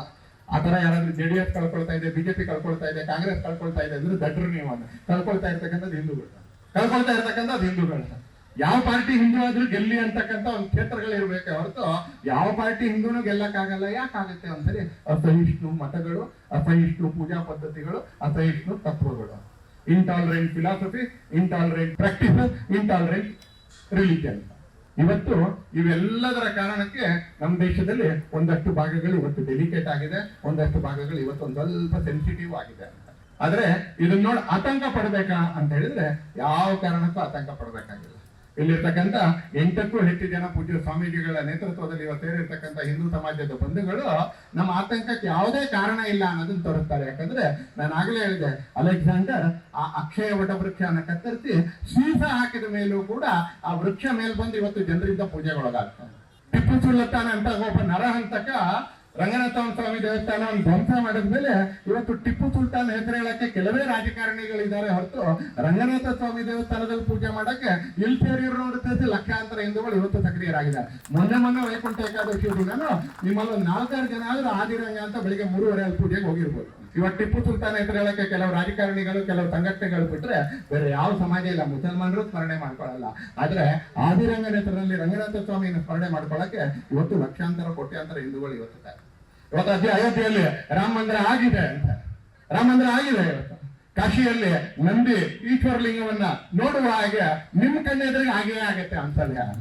ಹೇಗೆ ನಮ್ಮೂರಿನ ನಂದಿಗೆ ಈಶ್ವರಲಿಂಗವನ್ನು ನೋಡುತ್ತಾ ಹಾಗೆ ಕಾಶಿ ನಂದಿ ಕೂಡ ಈಶ್ವರಲಿಂಗವನ್ನು ನೋಡ್ಲೇಬೇಕು, ಹಾಗೇ ಆಗುತ್ತ. ಕೃಷ್ಣ ಎಲ್ಲಿ ಹುಟ್ಟಿದ್ದಾನೆ ಅದು ಇಲ್ಲಿ ಕುತ್ಕೊಂಡಿರ್ತಕ್ಕಂಥವ್ರು ನಿಮ್ ಜೀವನ ಕಾಲದಲ್ಲಿ ನೀವು ಕೃಷ್ಣ ಎಲ್ಲಿ ಹುಟ್ಟಿದ್ದಾನೆ ಅದೇ ಜಾಗದಲ್ಲಿ ಹೋಗಿ ಕೃಷ್ಣನ ವಿಗ್ರಹವನ್ನು ನೀವು ಪೂಜೆ ಮಾಡಿಯೇ ಮಾಡ್ತೀರ ಅಂತಾರೆ. ಯಾಕೆ ಅಂತ ಕೇಳಿದ್ರೆ ಯಾರೋ ಅಧಿಕಾರದಲ್ಲಿದ್ದಾರೆ ಅನ್ನೋ ಕಾರಣ ಕೇಳ್ತಾ ಇಲ್ಲ. ಇವತ್ತು ಜಾಗದ 1,00,000 ಜಾಗಗಳಲ್ಲಿ ಇವತ್ತು ಹಿಂದೂ ಎತ್ಕೊಂಡು ಕೂತ್ಕೊಳ್ತಾ ಇದ್ದಾನೆ, ಅವನು ಅದರಕ್ಕೆ ಮಾಡ್ಕೊಳ್ತಾ ಇದ್ದಾನೆ. ನನಗೂ ಒಂದಷ್ಟು ಹಕ್ಕುಗಳಿದಾವೆ, ಯಾರು ಬೇಕಂದ್ರೆ ಹಾಗೆ ಹೊರಸ್ಕೊಂಡು ಹೋಗಕ್ಕೆ ನಾನು ಪುಟ್ಟಮಟ್ಟ ಅಲ್ಲ, ನನಗೂ ಹಕ್ಕುಗಳಿದೆ ಅಂತ ಅನ್ಕೊಂಡು ಇವತ್ತು ಆತ ಎದ್ದು ನಿಂತ್ಕೊಳ್ತಾ ಇದ್ದಾನೆ. ಹಾಗಾಗಿ ನಮ್ಮ ಮೇಲೆ ಆಕ್ರಮಣ ಆಯ್ತು, ನಮ್ಮ ದೇಶದ ಭೂಭಾಗಗಳು ದೂರ ಆಯ್ತು ಅನ್ನುವಂತ ಯಾವ ಆತಂಕನೇ ಇಲ್ಲಿ ಕಿತ್ಕೊಂಡಿರ್ತಕ್ಕಂಥವ್ರು ಬೇಡ. ಇವತ್ತು ಸಾವಿರಾರು ಸಂತರ ನೇತೃತ್ವದಲ್ಲಿ, ಸಮಾಜ ಜೀವನದ ಹಲವಾರು ಹಿರಿಯರ ನೇತೃತ್ವದಲ್ಲಿ ಹಿಂದೂ ಮತ್ತೆ ಒಗ್ಗಟ್ಟಾಗ್ತಾ ಇದ್ದಾನೆ. ಯಾರಿಗೋ ವಿರೋಧಕ್ಕಲ್ಲ, ತನ್ನ ಹಿತಕ್ಕೋಸ್ಕರ, ವಿಶ್ವ ಕಲ್ಯಾಣಕ್ಕೋಸ್ಕರ. ಅಂತ ಸಂದರ್ಭದಲ್ಲಿ ಒಟ್ಟಾಗಿರ್ತಕ್ಕಂಥ ನಾವು ಒಂದಷ್ಟು ಸಂಗತಿಗಳನ್ನ ನಾವು ನೆನಪು ಮಾಡ್ಕೊಳ್ಬೇಕು. ಒಟ್ಟಾಗಿರ್ತಕ್ಕಂಥ ನಮ್ಮ ಸಂಖ್ಯೆ ಕಡಿಮೆ ಆಗಕ್ಕೆ ಕಾರಣ ಏನು ಅಂತ ಕೇಳಿದ್ರೆ, ಒಂದು ನಮ್ಮಿಂದ ಮತಾಂತರ ಆಗುತ್ತೆ. ನಮ್ಮಿಂದ ಮತಾಂತರ ಯಾಕೆ ಆಗತ್ತೆ ಅಂತ ಕೇಳಿದ್ರೆ, ಧಾರ್ಮಿಕ ನಂಬಿಕೆಗಳು ಎಲ್ಲಿ ಶಿಥಿಲ ಆಗುತ್ತೋ ಅಲ್ಲಿ ಮತಾಂತರ ಆಗ್ತಾರೆ. ಸ್ವಾಮೀಜಿಗಳಿಗೂ ಕರ್ತವ್ಯ ಇದೆ, ಇಲ್ಲಿರ್ತಕ್ಕಂಥ ಎಲ್ಲರಿಗೂ ಕರ್ತವ್ಯ ಇದೆ. ಸಮಾಜದ ಯಾವುದೇ ಭಾಗಕ್ಕೂ ಧಾರ್ಮಿಕ ನಂಬಿಕೆಗಳು ಕುಂಠಿತ ಆಗ್ಬಾರ್ದು. ಯಾರಿಗೋ ಒಳಗ್ ಬಿಡೋದಿಲ್ಲ, ಯಾರಿಗೋ ದೇವಸ್ಥಾನಕ್ಕೆ ಒಳಗ್ ಬಿಡೋದಿಲ್ಲ, ಯಾರನ್ನೋ ಸ್ವಾಮೀಜಿಗಳು ಮುಟ್ಟಿಸ್ಕೊಳ್ಳೋದಿಲ್ಲ, ಯಾರನ್ನೋ ನಮ್ಮ ಮನೆ ಒಳಗ್ ಬಿಡೋದಿಲ್ಲ ಅಂತ ಹೇಳಿದ್ರೆ ಆತ ಎಲ್ಲಿ ಮುಟ್ಟಿಸ್ಕೊಳ್ತಾರೋ, ಎಲ್ಲಿ ನೋಡ್ತಾರೋ ಅಲ್ಲಿಗೆ ಹೋಗ್ತಾನೆ. ಎಲ್ಲಿ ತಪ್ಪು ಅಂತಾನೆ. ಯಾರು ಮುಟ್ಟಿಸ್ಕೊಳ್ತಾರೋ, ಎಲ್ಲಿ ಪೂಜೆಗೆ ಅನುವು ಮಾಡ್ಕೊಡ್ತಾರೋ ಅಲ್ಲಿಗೆ ಹೋಗ್ತಾನೆ ಅಂತಾರೆ. ನಮ್ಮ ದೇವಸ್ಥಾನಗಳು ಸ್ವಲ್ಪ ಮಟ್ಟಿಗೆ ಬದಲಾಗಬೇಕು, ನಮ್ಮ ಧಾರ್ಮಿಕ ಸಂಸ್ಥಾನಗಳು ಸ್ವಲ್ಪ ಮಟ್ಟಿಗೆ ಬದಲಾಗಬೇಕು, ನಮ್ಮ ಮನೆಗಳು ಮತ್ತು ಮನಸ್ಸುಗಳು ತುಂಬಾ ಬದಲಾವಣೆ ಆಗ್ಬೇಕು. ಇಲ್ಲಿಂದ ಶುರು ಆಗ್ಬೇಕು. ಅಸ್ಪೃಶ್ಯತೆಯನ್ನ ನಾವು ಹೋಗಲಾಡಿಸ್ಬೇಕು. ನಾವು ಪೂಜ್ಯ ಸ್ವಾಮೀಜಿಗಳು ನಮ್ಗೊಂದು ಸಂಕಲ್ಪ ಹೇಳಿದ್ರು, ಹಿಂದವಾದ ಸೋದರ ಸರ್ವೆ ಅಂತ. ಇವತ್ತು ಹೇಳೋದು ಬಹಳ ಸುಲಭ, ಕೈ ಮುಂದೆ ಇಟ್ಕೊಂಡು ಹಿಂದವಾದ ಸೋದರ ಸರ್ವೆ ಅಂತ. ಆದ್ರೆ ಎಲ್ಲಾ ಹಿಂದೂಗಳನ್ನ ನಾನು ಸೋದರ ರೀತಿಯಲ್ಲಿ ನೋಡ್ತೀರಾ ಅಂತದೆ. ಜಾತಿ ನನಗೆ ಯಾವ್ದೋ ಕಾರಣಕ್ಕೆ ಆಚರಣೆ ಆಗ್ಬೇಕು, ಆದ್ರೆ ಜಾತಿ ಮೇಲು ಮತ್ತು ಕೀಳು ಅಂತ ಯಾಕೆ ಹುಟ್ಟಾಕುತ್ತೆ? ಮೇಲು ಮತ್ತು ಕೀಳು ಅಂತ ಯಾಕೆ ಹುಟ್ಟಾಗುತ್ತೆ? ಒಂದು ಕ್ಲಾಸಲ್ಲಿ, ಒಂದು ಸ್ಕೂಲಲ್ಲಿ ಒಂದು 10 ಜನ ಗಂಡು ಮಕ್ಕಳು ಮತ್ತೆ ಹೆಣ್ಣು ಮಕ್ಕಳು ವಿದ್ಯಾರ್ಥಿಗಳಿದ್ದಾರೆ, ಇಲ್ಲಿ ಕಾಲೇಜ್ ಹೋಗ್ತಾ ಇದ್ದಾರೆ, ಸ್ಕೂಲ್ಗೆ ಹೋಗ್ತಾ ಇದ್ದಾರೆ ಅಂತ ಅನ್ಸುತ್ತೆ ಅವ್ರು ನೋಡಿದ್ರು ಅಂತ. ಅವ್ರ ಸ್ಕೂಲು ಕಾಲೇಜ್ಗಳಲ್ಲಿ first PUC, second PUC, 10th ಅಲ್ಲಿ A ಸೆಕ್ಷನ್ ಇದೆ, B ಸೆಕ್ಷನ್ ಇದೆ, C ಸೆಕ್ಷನ್ ಇದೆ, D ಸೆಕ್ಷನ್ ಇದೆ. ಸ್ವಲ್ಪ ದೊಡ್ಡ ಸ್ಕೂಲ್ಗಳಲ್ಲಿ E section, F section, G section ಓದು ಇದೆ. ಆದ್ರೆ ಎಗಿಂತ ಬಿ ದೊಡ್ಡದು, ಬಿಗಿಂತ ಸಿ ದೊಡ್ಡದು, ಸಿಗಿಂತ ಎ ದೊಡ್ಡದು, ಎ ಬಿ ಮಧ್ಯದಲ್ಲಿ ಜಗಳ ಇದೆ. ಅವರಿಬ್ರು ಕ್ಲಾಸ್ ಟೀಚರ್ಗಳು ಜಗಳ ಆಡ್ಕೋತಾರೆ. ಏನಿಲ್ಲ, 50 ಇರೋವರೆಗೆ 1 ಸೆಕ್ಷನ್ ಇತ್ತು, 80 ಆದ್ರೆ 2 ಸೆಕ್ಷನ್ ಆಯ್ತು, 110 ಆದ್ರೆ 3ನೇ ಸೆಕ್ಷನ್ ಆಯ್ತು, 120 ಆದ್ರೆ 4ನೇ ಸೆಕ್ಷನ್ ಶುರು ಮಾಡು, 150 ಸೆಕ್ಷನ್ ಆದ್ರೆ 5ನೇ ಸೆಕ್ಷನ್ ಶುರು ಮಾಡು ಅಂತ ಮಾಡಿದ್ರೆ ಹೊರತು ಮೇಲು ಕೀಳು ಅನ್ನೋದು ಇರ್ಲಿಲ್ಲ ಅಲ್ಲಿ ಸೆಕ್ಷನ್. ಹಾಗಾದ್ರೆ ನಮ್ಮ ಗ್ರಾಮದಲ್ಲಿ ಮೇಲು ಕೀಳು ಯಾಕೆ ಬಂತು? ಅಸ್ಪೃಶ್ಯ ಯಾಕೆ ಬೇಕು? ಇಲ್ಲಿ ಬಂದಿರ್ತಕ್ಕಂಥ ಎಲ್ಲರೂ ಸಂಕಲ್ಪ ಮಾಡಬೇಕು, ಅಸ್ಪೃಶ್ಯತೆ ಅಂತಕ್ಕಂಥ ಒಂದು ಹಾನಿಯನ್ನ, ಒಂದು ಅನಿಷ್ಟವನ್ನ ನಮ್ಮ ಸಮಾಜದಿಂದ ದೂರ ಮಾಡಬೇಕು. ಇಲ್ದಿದ್ರೆ ಯಾರನ್ನ ನಾವು ದೂರ ಇಡ್ತೀವೋ ಅವ್ರು ಯಾರ ಹತ್ರ ಇಟ್ಕೊಳ್ತಾರೋ ಅವ್ರ ಹತ್ರಕ್ಕೆ ಹೋಗ್ತಾರೆ, ಒಂದಷ್ಟು ಹತ್ತಾರ. ಹಾಗೆ ನಮ್ಮದೇ ತಪ್ಪಿನ ಕಾರಣಕ್ಕೆ ನಾವು ಅನೇಕ ಸರಿ ಇನ್ನೊಂದು ಸಮಸ್ಯೆಗೆ ಎಡೆ ಮಾಡ್ಕೊಡ್ತಾ ಇದ್ದೀವಿ. ಅದಾಗ್ತಾ. ಎರಡನೇದಾಗಿ ನಮ್ಮ ಕುಟುಂಬಗಳು ಇವತ್ತು ನಾವು ಒಟ್ಟಿಗೆ ಇದ್ದೀವಿ, ನಾವು ಒಂದೇ ಸೂಡಿನ ಕೆಳಗಡೆ ಇದೀವಿ, ಆದ್ರೆ ಅನೇಕ ಸಲ ನಾವು ಒಟ್ಟಿಗೆ ಇದೀವಿ ಅನ್ನೋದು ಬಿಟ್ಟು ನಾವು ಒಟ್ಟಿಗೆ ಏನಾದ್ರು ಚಟುವಟಿಕೆ ಮಾಡ್ತೀವಿ ಅಂದ್ರೆ, ನಾನು ಅನೇಕ ಮನೆಗಳಿಗೆ ಹೋದಾಗ ವಾರದಲ್ಲಿ ಎಷ್ಟು ದಿನ ಒಟ್ಟಿಗೆ ಊಟ ಮಾಡ್ತೀವಿ ಅಂತ ಕೇಳಿದ್ರೆ ನಕ್ಕು ಬಿಡ್ತಾರೆ, ಇಲ್ಲಪ್ಪ ನಾವು ಬಹಳ ಬಿಸಿ, ಒಟ್ಟಿಗೆ ಊಟ ಮಾಡಕ್ ಆಗೋದೇ ಇಲ್ಲ. ಅಂದ್ರೆ ಒಂದು ಲಾಡ್ಜ್ ಅಂತಾರೆ, ಹೋಟ್ಲಲ್ಲೂ ಅಷ್ಟೇ ಎಲ್ಲರೂ ಒಟ್ಟಿಗೆ ಊಟ ಮಾಡೋದಿಲ್ಲ. ಇವತ್ತಂತೂ ಕುಟುಂಬಗಳು ಹೋಟ್ಲಿಗೆ ಹೋದ್ರೆ ಸಪ್ಲೈಯರು ಎಲ್ಲರ ಹತ್ರ ಬೇರೆ ಬೇರೆನೆ ಕೇಳ್ತಾರೆ, ಯಾಕಂದ್ರೆ ಇವತ್ತು ಇಂಡಿವಿಜುವಲ್ ಆಸಕ್ತಿ. ನಾನ್ ಬಾಲ್ಯದಲ್ಲಿ ಹೋಟ್ಲಿಗೆ ಹೋದ್ರೆ ನಮ್ಮ ಅಮ್ಮನ ಆರ್ಡರ್ ಮಾಡ್ತಿದ್ರು, ನಾವು ಸುಮ್ಮನೆ ತಿಂತಿದ್ದು. ಈಗ ಹಂಗಲ್ಲ, 5 ಜನ ಹೋದ್ರೆ 5 ಜನ ಹೇಳ್ತಾರೆ, ಒಬ್ರು ಲೆಸ್, ಒಬ್ರು ಹಾಫ್, ಒಬ್ರು ಫುಲ್ಲು ಅಂತ ಒಬ್ಬೊಬ್ರು ಒಂದೊಂದು ಹೇಳ್ತಾರೆ, ಬೇರೆ ಬೇರೆ ಕಾರಣಕ್ಕೆ. ಹಾಗೆ ಮನೆ ಒಳಗಡೆನೂ ಕೂಡ ಒಟ್ಟಿಗೆ ಇದ್ದಾರೆ, ಒಟ್ಟಿಗೆ ಭಜನೆ ಮಾಡ್ತಾರ ಇಲ್ಲ, ಒಟ್ಟಿಗೆ ಪೂಜೆ ಮಾಡ್ತಾರ ಇಲ್ಲ, ಹಬ್ಬಕ್ಕೆಲ್ಲಾದ್ರೂ ಒಟ್ಟಿಗೆ ಹೋಗ್ತಾರ ಇಲ್ಲ. ಮನೆ ಒಳಗಡೆ ಕೂತ್ಕೊಂಡಿದ್ರೆ ಎಲ್ಲರೂ ಅವ್ರವ್ರ ಮೊಬೈಲ್ ನಲ್ಲಿ ಕೂತಿರ್ತಾರ ಅನ್ಸುತ್ತೆ, ಎಲ್ಲರೂ ಅವ್ರವ್ರ ಮೊಬೈಲ್ ನಲ್ಲಿ ಇರ್ತಾರೆ. ಮೊಬೈಲ್ ನನ್ನ ಹತ್ರನೇ ಇದೆ ಮೊಬೈಲ್, ಅದಿಲ್ಲದೆ ಇವತ್ತು ನಾನು ನನ್ನ ಚಟುವಟಿಕೆ ಮಾಡಕ್ ಆಗೋದಿಲ್ಲ. ಆದ್ರೆ ಎದುರುಗಡೆ ಯಾರೋ ಸ್ವಾಮೀಜಿ ನನ್ನನ್ನು ಮಾತಾಡಿಸ್ತಾ ಇದ್ದಾರೆ, ಅವಾಗ ನಾನು ಸ್ವಾಮೀಜಿ ಅವರಿಗೆ ಹೂ ಅನ್ಕೊಂಡು ಮೊಬೈಲ್ ನಲ್ಲಿ ಏನೋ ನೋಡ್ತಾ ಇದ್ರೆ ಅದು ಅವ್ರಿಗೆ ಮಾಡ್ತಕ್ಕಂಥ ಅಗೌರವ. ನನ್ನ ಮನೆಗಳಲ್ಲಿ ಇವತ್ತು ಗಮನ ಇಟ್ಟು ಕೇಳಿಸ್ಕೊಳ್ಳಿರಂತದೆ, ನೀವೇ ಕಣ್ಣಿಟ್ಟು ನೋಡಿದ್ರೆ ಅನೇಕ ಕಡೆಗಳಲ್ಲಿ ನಿಮಗೆ ಕಾಣಿಸುತ್ತೆ, ಅನೇಕ ಮನೆಗಳಲ್ಲಿ ಮೊಬೈಲ್ ಪಾರ್ಕಿಂಗ್ ಅಂತ ಇವತ್ತು ಬೋರ್ಡ್ ಹಾಕಕ್ ಶುರು ಮಾಡಿದ್ದಾರೆ. ಮನೆ ಒಳಗೆ ಬಂದ್ಮೇಲೆ ಮೊಬೈಲ್ ಅಲ್ಲಿ ಇಟ್ಬಿಟ್ಟು ಒಳಗಡೆ ರಿಂಗ್ ಆದ್ರೆ ಮಾತ್ರ ಹೋಗ್ತಾ ಹೋಗ್ಬೇಕು, ಇಟ್ಕೊಂಡು ಓಡಾಡಬಾರ್ದು, ಕೈಯಲ್ಲಿ ಇಟ್ಕೊಂಡು ಓಡಾಡಬಾರ್ದು. ಅನೇಕ ಮನೆಗಳಲ್ಲಿ ಬಹಳ ಆನಂದ ಆಗ, ಅನೇಕ ಮನೆಗಳಲ್ಲಿ ಮೊಬೈಲ್ ಇಲ್ಲದೆ ಇರುವಂತ ಸಮಯಗಳು ಅಂತ ಫಿಕ್ಸ್ ಮಾಡಿ, ಬೆಳಿಗ್ಗೆ 6 ರಿಂದ 8 ಗಂಟೆವರೆಗೂ ಮೊಬೈಲ್ ತಗೋಬಾರ್ದು, ಸಾಯಂಕಾಲ 3 ಗಂಟೆಯಿಂದ 5 ಗಂಟೆವರೆಗೆ ಮೊಬೈಲ್ ಉಪಯೋಗಿಸಬಾರ್ದು. ಅನೇಕ ಮನೆಗಳಲ್ಲಿ ಆರಂಭ ಆಗಿದೆ. ಅನೇಕ ಮನೆಗಳಲ್ಲಿ ಮೊಬೈಲ್ ಬ್ಯಾಂಡ್ ಝೋನ್ಸ್ ಅಂತ ಶುರು ಆಗಿದೆ. ಊಟದ ಟೇಬಲ್ ಮೇಲೆ ಅಥವಾ ಊಟ ಆಗೋ ಜಾಗದಲ್ಲಿ ಮೊಬೈಲ್ ತಗೊಂಡ್ಬರ್ಬಾರ್ದು. ಪೂಜೆ ಮಾಡ್ತಾ ಇದ್ರೆ ಪೂಜೆ ಮಾಡೋ ಜಾಗಕ್ಕೆ ಮೊಬೈಲ್ ತಗೊಂಡ್ ಬರಬಾರ್ದು, ಯಾಕಂದ್ರೆ ಪೂಜೆ ನಡೀತಾ ಇರುತ್ತೆ, ಮೊಬೈಲ್ ಎಲ್ಲ ಯಾರಿಗೋ ಬೈತಾನೆ ಇರ್ತಾರೆ, ನೀನು ವಾಪಸ್ ಕೊಟ್ಟಿಲ್ಲ, ಇನ್ನು ನಾಳೆ ಒಳಗೆ ಕೊಡ್ಲಿಲ್ಲ ಅಂದ್ರೆ, ಬಡ್ಡಿ ಕೊಡ್ಲಿಲ್ಲ ಅಂದ್ರೆ ಹಂಗ್ ಮಾಡ್ಬಿಡ್ತೀನಿ ಹಿಂಗ್ ಮಾಡ್ಬಿಡ್ತೀನಿ ಒಮ್ಮೆ ವಿಷಯವಾಗ. ಪೂಜೆ ಮಾಡ್ತಾ ಇರುವಾಗ ಮೊಬೈಲ್ ತಗೊಂಡ್ ಬರಬಾರ್ದು, ಒಟ್ಟಿಗೆ ಊಟ ಮಾಡ್ತಾ ಇರುವಾಗ ಮೊಬೈಲ್ ತಗೊಂಡ್ ಬರಬಾರ್ದು, ಮಕ್ಕಳ ಜೊತೆಗಿರುವಾಗ ಮೊಬೈಲ್ ಇಟ್ಕೋಬಾರ್ದು. ಅನೇಕ ಮನೆಗಳಲ್ಲಿ ಮೊಬೈಲ್ ಪಾರ್ಕಿಂಗ್, ಮೊಬೈಲ್ ಇಲ್ಲದೆ ಇರೋ ಸಮಯ, ಮೊಬೈಲ್ ತಗೊಂಡ್ ಬರಬಾರ್ದಾಗಿರೋ ಜಾಗ. ಒಳ್ಳೇದು ಅದ, ನಮ್ಮ ಸಮಾಜ ಹಾಗೆ ಸ್ವಲ್ಪ ದಾರಿ ತಪ್ಪಕ್ ಶುರು ಆದಾಗ ಅದೇ ವಾಪಸ್ ತನ್ನಂತ ರೀಸೆಟ್ ಮಾಡ್ಕೊಳುತ್ತೆ. ಸಮಾಜ ಇವತ್ತು ರೀಸೆಟ್ ಮಾಡ್ಕೊಳಕ್ ಶುರು ಮಾಡಿದೆ, ನಾವು ಹಾಗೆ ನಮ್ಮನ್ನ ನಾವೇ ರೀಸೆಟ್ ಮಾಡ್ಕೊಳ್ತಿಲ್ಲ. ಮೂರನೇ ನಾವು ಮಾಡ್ಬೇಕಾಗಿರೋದು, ನಮ್ಮ ಸಮಾಜ ಆರಂಭದಿಂದ ನಾವು ಪ್ರಕೃತಿ ಜೊತೆಗೆ ಪರಿಸರದ ಜೊತೆಗೆ ಪೂರಕವಾಗಿ ಬದುಕಿದ್ವ. ನಾವು ಗುಡ್ಡ ಪರ್ವತವನ್ನು ಪೂಜೆ ಮಾಡಿದ, ನಾವು ಬಿಲ್ವ ಪತ್ರೆ, ಔದುಂಬರ, ಅಶ್ವತ್ಥ, ಅರಳಿ ಪೂಜೆ ಮಾಡಿ, ತುಳಸಿ ಪೂಜೆ ಮಾಡ್ತಾ ಬಂದ. ನಾವು ಗಂಗೆ, ಯಮುನೆ, ಸರಸ್ವತಿ, ಸಿಂಧು ಪೂಜೆ ಮಾಡ್ದ. ನಾವು ನೀರನ್ನ ನಾವು ಪರಿಸರಕ್ಕೆ ಅನುಕೂಲವಾಗಿ ಬದುಕ್ತೀವ, ಪರಿಸರಕ್ಕೆ ಅನುಕೂಲಕರವಾಗಿ ಬದುಕಬೇಕು. ಹಾಗೆ ನಮ್ಮನ್ನು 1000 ವರ್ಷಗಳ ಕಾಲ ಬೇರೆಯವರು ಆಳಿದ, ಆ ಕಾರಣಕ್ಕೆ ಅನೇಕ ಸಂಗತಿಗಳು ನಮ್ಮ ಹತ್ರ ಬಂದ್ಬಿಟ್ಟಿದ. ಒಂಥರ ಗುಲಾಮರ ತರ ಅನೇಕ ಸಲ ವರ್ತಿಸ್ತೀವಿ, ಅದರಿಂದ ದೂರ ಇಡಕ್ಕಾಗತ್ತಾ? ಇವತ್ತು ಸರ್ಕಾರಗಳು ಅದನ್ನ ಮಾಡ್ತಾ ಇದ್ದಾರೆ. ಇಂಡಿಯಾ ಗೇಟ್ ಹಿಂದ್ಗಡೆ ಅಲ್ಲಿ ಯಾವುದೋ ಪಂಚಮ ಜಾತಿ ಅಂತ ಏನೋ ಒಂದು ಸಿಗ್ರಿತೆ, ಅದನ್ನ ಕಿತ್ತಾಕಿ ಇವತ್ತು ನೇತಾಜಿ ಸುಭಾಷ್ ಚಂದ್ರ ಬೋಸ್ ಪ್ರತಿಮೆ ಕೂಡಿಸಿದೆ. ಇವತ್ತು ಇಂಡಿಯನ್ ನೇವಿಯ ಇನ್ಸಿಗ್ನಿಯಾ ನೋಡಿದ್ರೆ ನೀವು, ಅದು ಶಿವಾಜಿ ಮಹಾರಾಜರ ಇನ್ಸಿಗ್ನಿಯಾ. ಇವತ್ತು ಎಲ್ಲಿ ಹೋದ್ರಲ್ಲಿ ಒಂದ್ ಕಡೆ ಸ್ವಾಭಿಮಾನದ ಸಂಕೇತಗಳ ನಿಧಾನಕ್ಕೆ ಕಾಣಿಸಕ್ಕೆ ಆರಂಭವಾಗಿದೆ. ಭಾರತದ ಭಾಷೆಗಳು, ಸ್ವಾಭಿಮಾನದ ಸಂಗತಿಗಳು ಇವತ್ತು ಬೇಕು. ಇಂಗ್ಲಿಷ್ ನಮ್ಗೆ ಓದ್ಬೇಕು, ಟೆಕ್ನಾಲಜಿಗೆ ಬೇಕು, ಸಂಪರ್ಕಕ್ಕೆ ಬೇಕು, ಆದ್ರೆ ಕನ್ನಡ ಕಳಪೆ ಅಲ್ಲ, ಹಿಂದಿ ಕಳಪೆ ಅಲ್ಲ, ತಮಿಳು ಕಳಪೆ ಅಲ್ಲ. ನಾವು ನಮ್ಮ ಮನೇಲಿ ನಮ್ಮ ಭಾಷೆಯಲ್ಲಿ ಮಾತಾಡಬೇಕು. ಇವತ್ತು ಚಳುವಳಿಗಳು ಆರಂಭ ಆಗ್ತಾ ಇದಾವ. ಮನೆಗಳ ಒಳಗಡೆ ಅನೇಕ ಸಲ ಹೋದಾಗ ಅನ್ನ ಬಡಿಸ್ಲಾ ಅಂತ ಕೇಳ್ತಾ ಇದ್ದವ್ರು ನಿಧಾನಕ್ಕೆ ರೈಸ್ ಬಡಿಸ್ಲಾ ಅಂತ ಕೇಳಕ್ ಶುರು ಮಾಡಿ. ನಮ್ಮ ಹತ್ರ ಎಲ್ಲದಕ್ಕೂ ಸುಂದರವಾಗಿರ್ತಕ್ಕಂಥ ಹೆಸರುಗಳಿತ್ತು. ಇವತ್ತು ರೈಸ್ ಪರವಾಗಿಲ್ಲ, ಅಲ್ಲಿವರೆಗೂ ತಡ್ಕೋಬಹುದು, ಆದ್ರೆ ಸಾಂಬಾರು, ಕೂಟು, ಪಲ್ಯ, ಗೊಜ್ಜು ಇವೆಲ್ಲ ಒಂದೇ ಶಬ್ದ. ಈಗ ಸೈಡ್ಸ್ ಅಂತ, ಸೈಡ್ಸ್ ಏನ್ ಬಡಿಸ್ತೀನಿ ನಾನು ಅಂತ ಕೇಳಕ್ ಶುರು ಮಾಡಿದ್ದಾರೆ. ಸ್ವಲ್ಪ ಪಟ್ಟಣಕ್ಕೆ ಹೋದ್ರು ಮನೆ ಒಳಗೆ ಇಂಗ್ಲಿಷ್ ಬೇಕು ಅಂತ ಏನಿಲ್ಲ, ಇರ್ಲಿ, ಆಫೀಸಲ್ಲಿ ಇಂಗ್ಲಿಷ್ ಬೇಕು, ಬ್ಯಾಂಕಲ್ಲಿ ಇಂಗ್ಲಿಷ್ ಬೇಕು, ಟೆಕ್ನಾಲಜಿ ಕಂಪನಿಲಿ ಇಂಗ್ಲಿಷ್ ಬೇಕು, ಆದ್ರೆ ಅಪ್ಪ ಅಮ್ಮನ ಜೊತೆ ಮಾತಾಡಕ್ಕೆ ಇಂಗ್ಲಿಷ್ ಆಗ್ಬೇಕು. ಹೀಗೆ ಇವತ್ತು ನಮ್ಮತನವನ್ನ ನಾವು ಮತ್ತೆ ವಾಪಸ್ ತಗೊಂಡ್ ಬರ್ಬೇಕಾಗಿದೆ. ಹಾಗೇ ಮಾಡ್ಬೇಕಾಗಿರೋದು ಇನ್ನೊಂದೇನಂದ್ರೆ, ಒಂದ್ಸಲಿ ಸಮಾಜದ ಜೊತೆಗೆ ಬದುಕ್ತೀವಿ ಅಂತ ಆದ್ರೆ ಒಟ್ಟು ಸೇರಿ ಕೆಲವು ನಿಯಮಗಳಿದಾವೆ. ನಂದೇ ದಾರಿ ಅಲ್ಲ, ಊರಿಗೊಂದ್ ದಾರಿ ಅಂದ್ರೆ ಪೊರಂಗೊಂದ್ ದಾರಿ ಅಂತ ಹೇಳ್ತಾರೆ. ಎಲ್ಲಂದ್ರೆ ಅಲ್ಲಿ ಕಸ ಬಿಸಾಕೋದು, ತಿಂತೀನಿ ಎಲೆ ಅಡಿಕೆ, ಏನ್ ತೊಂದರೆ ಇಲ್ಲ ಅಂದ. ಗುಟ್ಕ ತಿಂತೀನಿ, ತಿನ್ಬಾರ್ದು ಆದ್ರೂ ತಿಂತೀವಿ, ಒಪ್ಪಿಗೆ ಇದೆ. ಆದ್ರೆ ಎಲ್ಲೂ ಅದನ್ನ ಉಗಿಬೇಕು, ಅಲ್ಲೇ ಉಗಿಬೇಕಲ್ಲ ಅಂತ. ಅದಕ್ಕೆ ಅಂತ ಒಂದ್ ಜಾಗ ಇದೆ. ನಾವು ನೋಡ್ತೀವಿ ಪ್ರಧಾನಮಂತ್ರಿಗಳನ್ನ, ಮೊನ್ನೆ ಒಂದು ಕಾರ್ಯಕ್ರಮದಲ್ಲೂ ಪೇಪರ್ ತಗೊಂಡ್ಮೇಲೆ ಅದನ್ನ ವಾಪಸ್ ಬೇಬಿಗೆ ಇಟ್ಕೊಂಡ್ರು ಅಂತೇಳಿ. ಏನ್ ಅವಶ್ಯಕತೆ ಇದೆ ಅವರಿಗೆ? ಅವ್ರು ಅದನ್ನೆಲ್ಲೇ ಕೆಳಗೆ ಹಾಕಿದ್ರೆ ಯಾರು ಬೈಕೊಳ್ಳೋದಿಲ್ಲ. ಆದ್ರೆ ಒಂದು ಉದಾಹರಣೆ ಸೆಟ್ ಮಾಡ್ಬೇಕು. ಯಾಕೆ? ಒಂದು ನಾಗರಿಕ ಸಮಾಜದಲ್ಲಿ ಬದುಕ್ತಾ ಇದ್ದಾರೆ. ಮೊನ್ನೆ ಮಾಲ್ಡಾದಿಂದ ಗುವಾಹಟಿಗೆ ವಂದೇ ಭಾರತ್ ಸ್ಲೀಪರ್ ಟ್ರೈನ್ ಉದ್ಘಾಟನೆ ಆಯ್ತು. ನೀವು ನೋಡಿದ್ರೆ ಆನಂದ ಆಗುತ್ತೆ, ಫೋಟೋ ನೋಡಿದ್ರೆ, ವಿಡಿಯೋ ನೋಡಿದ್ರೆ ಬಹಳ ಆನಂದ ಆಗುತ್ತೆ. ಅದ್ರಲ್ಲಿ ಪ್ರಯಾಣ ಮಾಡಿದವ್ರು 4-6 ಜನರ ಜೊತೆ ಕೇಳಿದೆ. ಅವ್ರು ಹೇಳಿದ್ರು, ಒಳ್ಳೆ ಎಲ್ಲ ಹಂಸತುಲಿಕಾ ಕಲ್ಪದಲ್ಲಿ ಪ್ರಯಾಣ ಮಾಡ್ತಾ ಇದ್ದೀನಿ ಅಂತ ಅನ್ನಿಸ್ತು ಅಂತ ಹೇಳಿದ್ರು. ಆದ್ರೆ ಆ ಮಾಲ್ಡಾ ಟ್ರೈನ್ ಗುವಾಹಟಿ ತಲುಪೋಷ್ಟೊತ್ತಿಗೆ ಅದರ ಫಸ್ಟ್ ಕ್ಲಾಸ್ ಹೋಗಿ, ಸೆಕೆಂಡ್ ಕ್ಲಾಸ್ ಹೋಗಿ, ಥರ್ಡ್ ಕ್ಲಾಸ್ ಹೋಗಿ ಎಲ್ಲ ಇಷ್ಟು ಗಲೀಜ್ ಮಾಡಾಕಿದ್ರು ಅಂತಾರೆ. ಅದನ್ನ ಇನ್ನೊಂದ್ಸಲಿ ಕ್ಲೀನ್ ಮಾಡಕ್ ಆಗುತ್ತಾ ಇಲ್ವೋ ಅಂತ ಗೊತ್ತಾಗ್ತದೆ. ಟ್ರಾಫಿಕ್ ಅಲ್ಲಿ ಹೋಗ್ತೀವಿ ನಾವು ಅಂತಾನೆ. ಟ್ರಾಫಿಕ್ ಅಲ್ಲಿ ಹೋದಾಗ ಸಿಗ್ನಲ್ ಇದೆ, ಅಲ್ಲಿ ಕೆಂಪಿದೆ, ಹಸಿರಿದೆ, ಎಲ್ಲವೂ ಇದೆ. ಆದ್ರೆ ಪೊಲೀಸ್ ಇಲ್ದಿದ್ರೆ ನನಗೆ ಎಲ್ಲವೂ ಹಸಿರೇ. ಕಲರ್ ಬ್ಲೈಂಡ್ ಅಂತ ಒಂದು ಕಾಯಿಲೆ ಇದೆ. ಅಕಸ್ಮಾತ್ ಪೊಲೀಸ್ ಇಲ್ದಿದ್ರೆ ನನಗೆ ಕಲರ್ ಬ್ಲೈಂಡ್ನೆಸ್. ಪೊಲೀಸ್ ಇದ್ರೆ ನನಗೆ ಕೆಂಪು ಅರ್ಥ ಆಗುತ್ತೆ, ಹಸಿರು ಅರ್ಥ ಆಗುತ್ತೆ. ಅಂದ್ರೆ ನಿಯಮ ಪಾಲಿಸ್ತೀನಿ ಅಂತಲ್ಲ, ಯಾರ್ದೋ ಹೆದರಿಕೆಗೆ ಅಲ್ಲಿ ಇರ್ತೀನಿ ಮಾಡ್ತೀನಿ. ಪೊಲೀಸ್ ಇಲ್ದಿದ್ರೆ ನಾನು ಲೆಫ್ಟ್ ಹೋದೆ, ರೈಟ್ ಹೋದೆ, ಎಲ್ಲಾ ಕಡೆನೂ ಹೋದೆ, ನನ್ನ ಕಾರಣಕ್ಕೆ ಜಾಮು ಆಯ್ತು ಅಂತಾನೆ.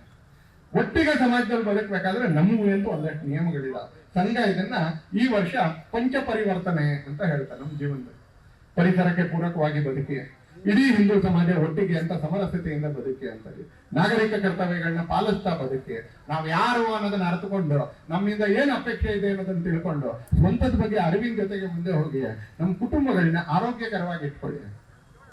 ಕುಟುಂಬಗಳನ್ನ ಆರೋಗ್ಯಕರವಾಗಿ ಇಟ್ಕೊಳ್ಳಿ. ಬರೀ ಶರೀರ ಆರೋಗ್ಯವಾಗಿದ್ರೆ ಆಗೋದಿಲ್ಲ, ಕುಟುಂಬಗಳಲ್ಲಿ ಆರೋಗ್ಯಕರವಾಗಿರ್ಬೇಕು. ಹೀಗೆ ಸಂಘ ಪಂಚ ಪರಿವರ್ತನೆ ಆರಂಭ ಆಗಿದೆ. ಇಂಥ ಒಂದು ಶ್ರೇಷ್ಠವಾಗಿರ್ತಕ್ಕಂಥ ಅನೇಕ ಉದ್ದೇಶಗಳನ್ನ ಇಟ್ಕೊಂಡು ನಾನು ಆರಂಭದಲ್ಲೇ ಹೇಳಿದಾಗೆ 1,00,000ಕ್ಕಿಂತ ಹೆಚ್ಚು ಕಡೆಗಳಲ್ಲಿ ಇವತ್ತು ಸಾವಿರಾರು ಜನರ ತಮ್ಮ ನಿನ್ನೆ ಶಿರಾ ಕಾರ್ಯಕ್ರಮ ಆಯ್ತು, ಇವತ್ತು ಗುಬ್ಬಿ ಕಾರ್ಯಕ್ರಮ ಆಗ್ತದೆ, ಇನ್ನು ಮಂಡ್ಯದಲ್ಲಿ ಆಯ್ತು, ಇವತ್ತು ತುಮಕೂರಲ್ಲಿ ಆಗ್ತಾ ಇದೆ. ದೇಶದ 1,00,000ಕ್ಕಿಂತ ಹೆಚ್ಚು ಭಾಗಗಳಲ್ಲಿ ನಾವು ಯಾವ ರೀತಿ ನಮ್ಮ ಜೀವನ ಆರಂಭ ಮಾಡಿದ, ಮಧ್ಯದಲ್ಲಿ ಯಾವ ರೀತಿ ನಮಗೆ ಸಮಸ್ಯೆಗಳಾಯ್ತು, ಇವತ್ತು ನಮ್ಮ ಮುಂದೆ ಇರತಕ್ಕಂಥ ಗುರಿಗಳೇನು ಅನ್ನೋದನ್ನು ಸ್ಮರಣೆ ಮಾಡ್ಕೊಳ್ತಕ್ಕಂಥ ಕೆಲಸ ಇವತ್ತು ನಡೀತಾ ಇದೆ. ಅದೇ ಇವತ್ತು ಗುಬ್ಬಿಯಲ್ಲೂ ಕೂಡ ಆಗಿದೆ. ಅರ್ಥಪೂರ್ಣವಾಗಿ 3 ಜನ ಕಾಯಕದ ಯೋಗಿಗಳಿಗೆ ಸನ್ಮಾನ ಮಾಡೋದ್ರ ಮುಖಾಂತರ ಅತ್ಯಂತ ಒಂದು ಧಾರ್ಮಿಕ ವಾತಾವರಣದಲ್ಲಿ 10ಕ್ಕಿಂತ ಹೆಚ್ಚು ಸ್ವಾಮೀಜಿಗಳ ಪೂಜ್ಯ ಉಪಸ್ಥಿತಿಯಲ್ಲಿ ಅವರ ಆಶೀರ್ವಚನ ಜೊತೆಗೆ ಇವತ್ತು ಕೆಲಸ ನಡೀತಾ ಇದೆ. ಒಂದು ಅಖಂಡ ಸಮಾಜವನ್ನು ನಿರ್ಮಾಣ ಮಾಡೋಣ. ನಮ್ಮ ಜನಸಂಖ್ಯೆ ಕಡಿಮೆ ಆಯಿತು ಅನ್ನೋ ಕಾರಣಕ್ಕೆ ನಮ್ಮಿಂದ ಏನ್ ದೂರ ಆಗಿದೆಯೋ ಆ ಎಲ್ಲ ಭೂಭಾಗಗಳು ಸಾಂಸ್ಕೃತಿಕ ಆಧ್ಯಾತ್ಮಿಕ ಶಕ್ತಿಯ ಕಾರಣಕ್ಕೆ ಮತ್ತೆ ನಮ್ಮ ಜೊತೆ ಬರುವಾಗ ಮಾಡೋಣ ಅಂತಾರೆ. ಜಗತ್ತಿಗೆ ಸಂದೇಶ ಕೊಡುವಂತ ರೀತಿಯಲ್ಲಿ ವ್ಯಕ್ತಿಗಳಾಗಿ, ಕುಟುಂಬವಾಗಿ, ಸಮಾಜವಾಗಿ ಬದುಕುವಂತ ಒಂದು ಕೆಲಸವನ್ನ ನಾವೆಲ್ಲರೂ ಮಾಡೋಣ ಅಂತ ಮಾತ್ರ ನಿಮ್ಮ ಹತ್ರ ನೆನಪು ಮಾಡ್ಕೊಳ್ತಾ ಕೃತಜ್ಞತೆಯಿಂದ ನಮಸ್ಕಾರಗಳನ್ನು ಸಲ್ಲಿಸ್ತಾ ನನ್ನ ಮಾತನ್ನು ಮುಗಿಸ್ತೇನೆ.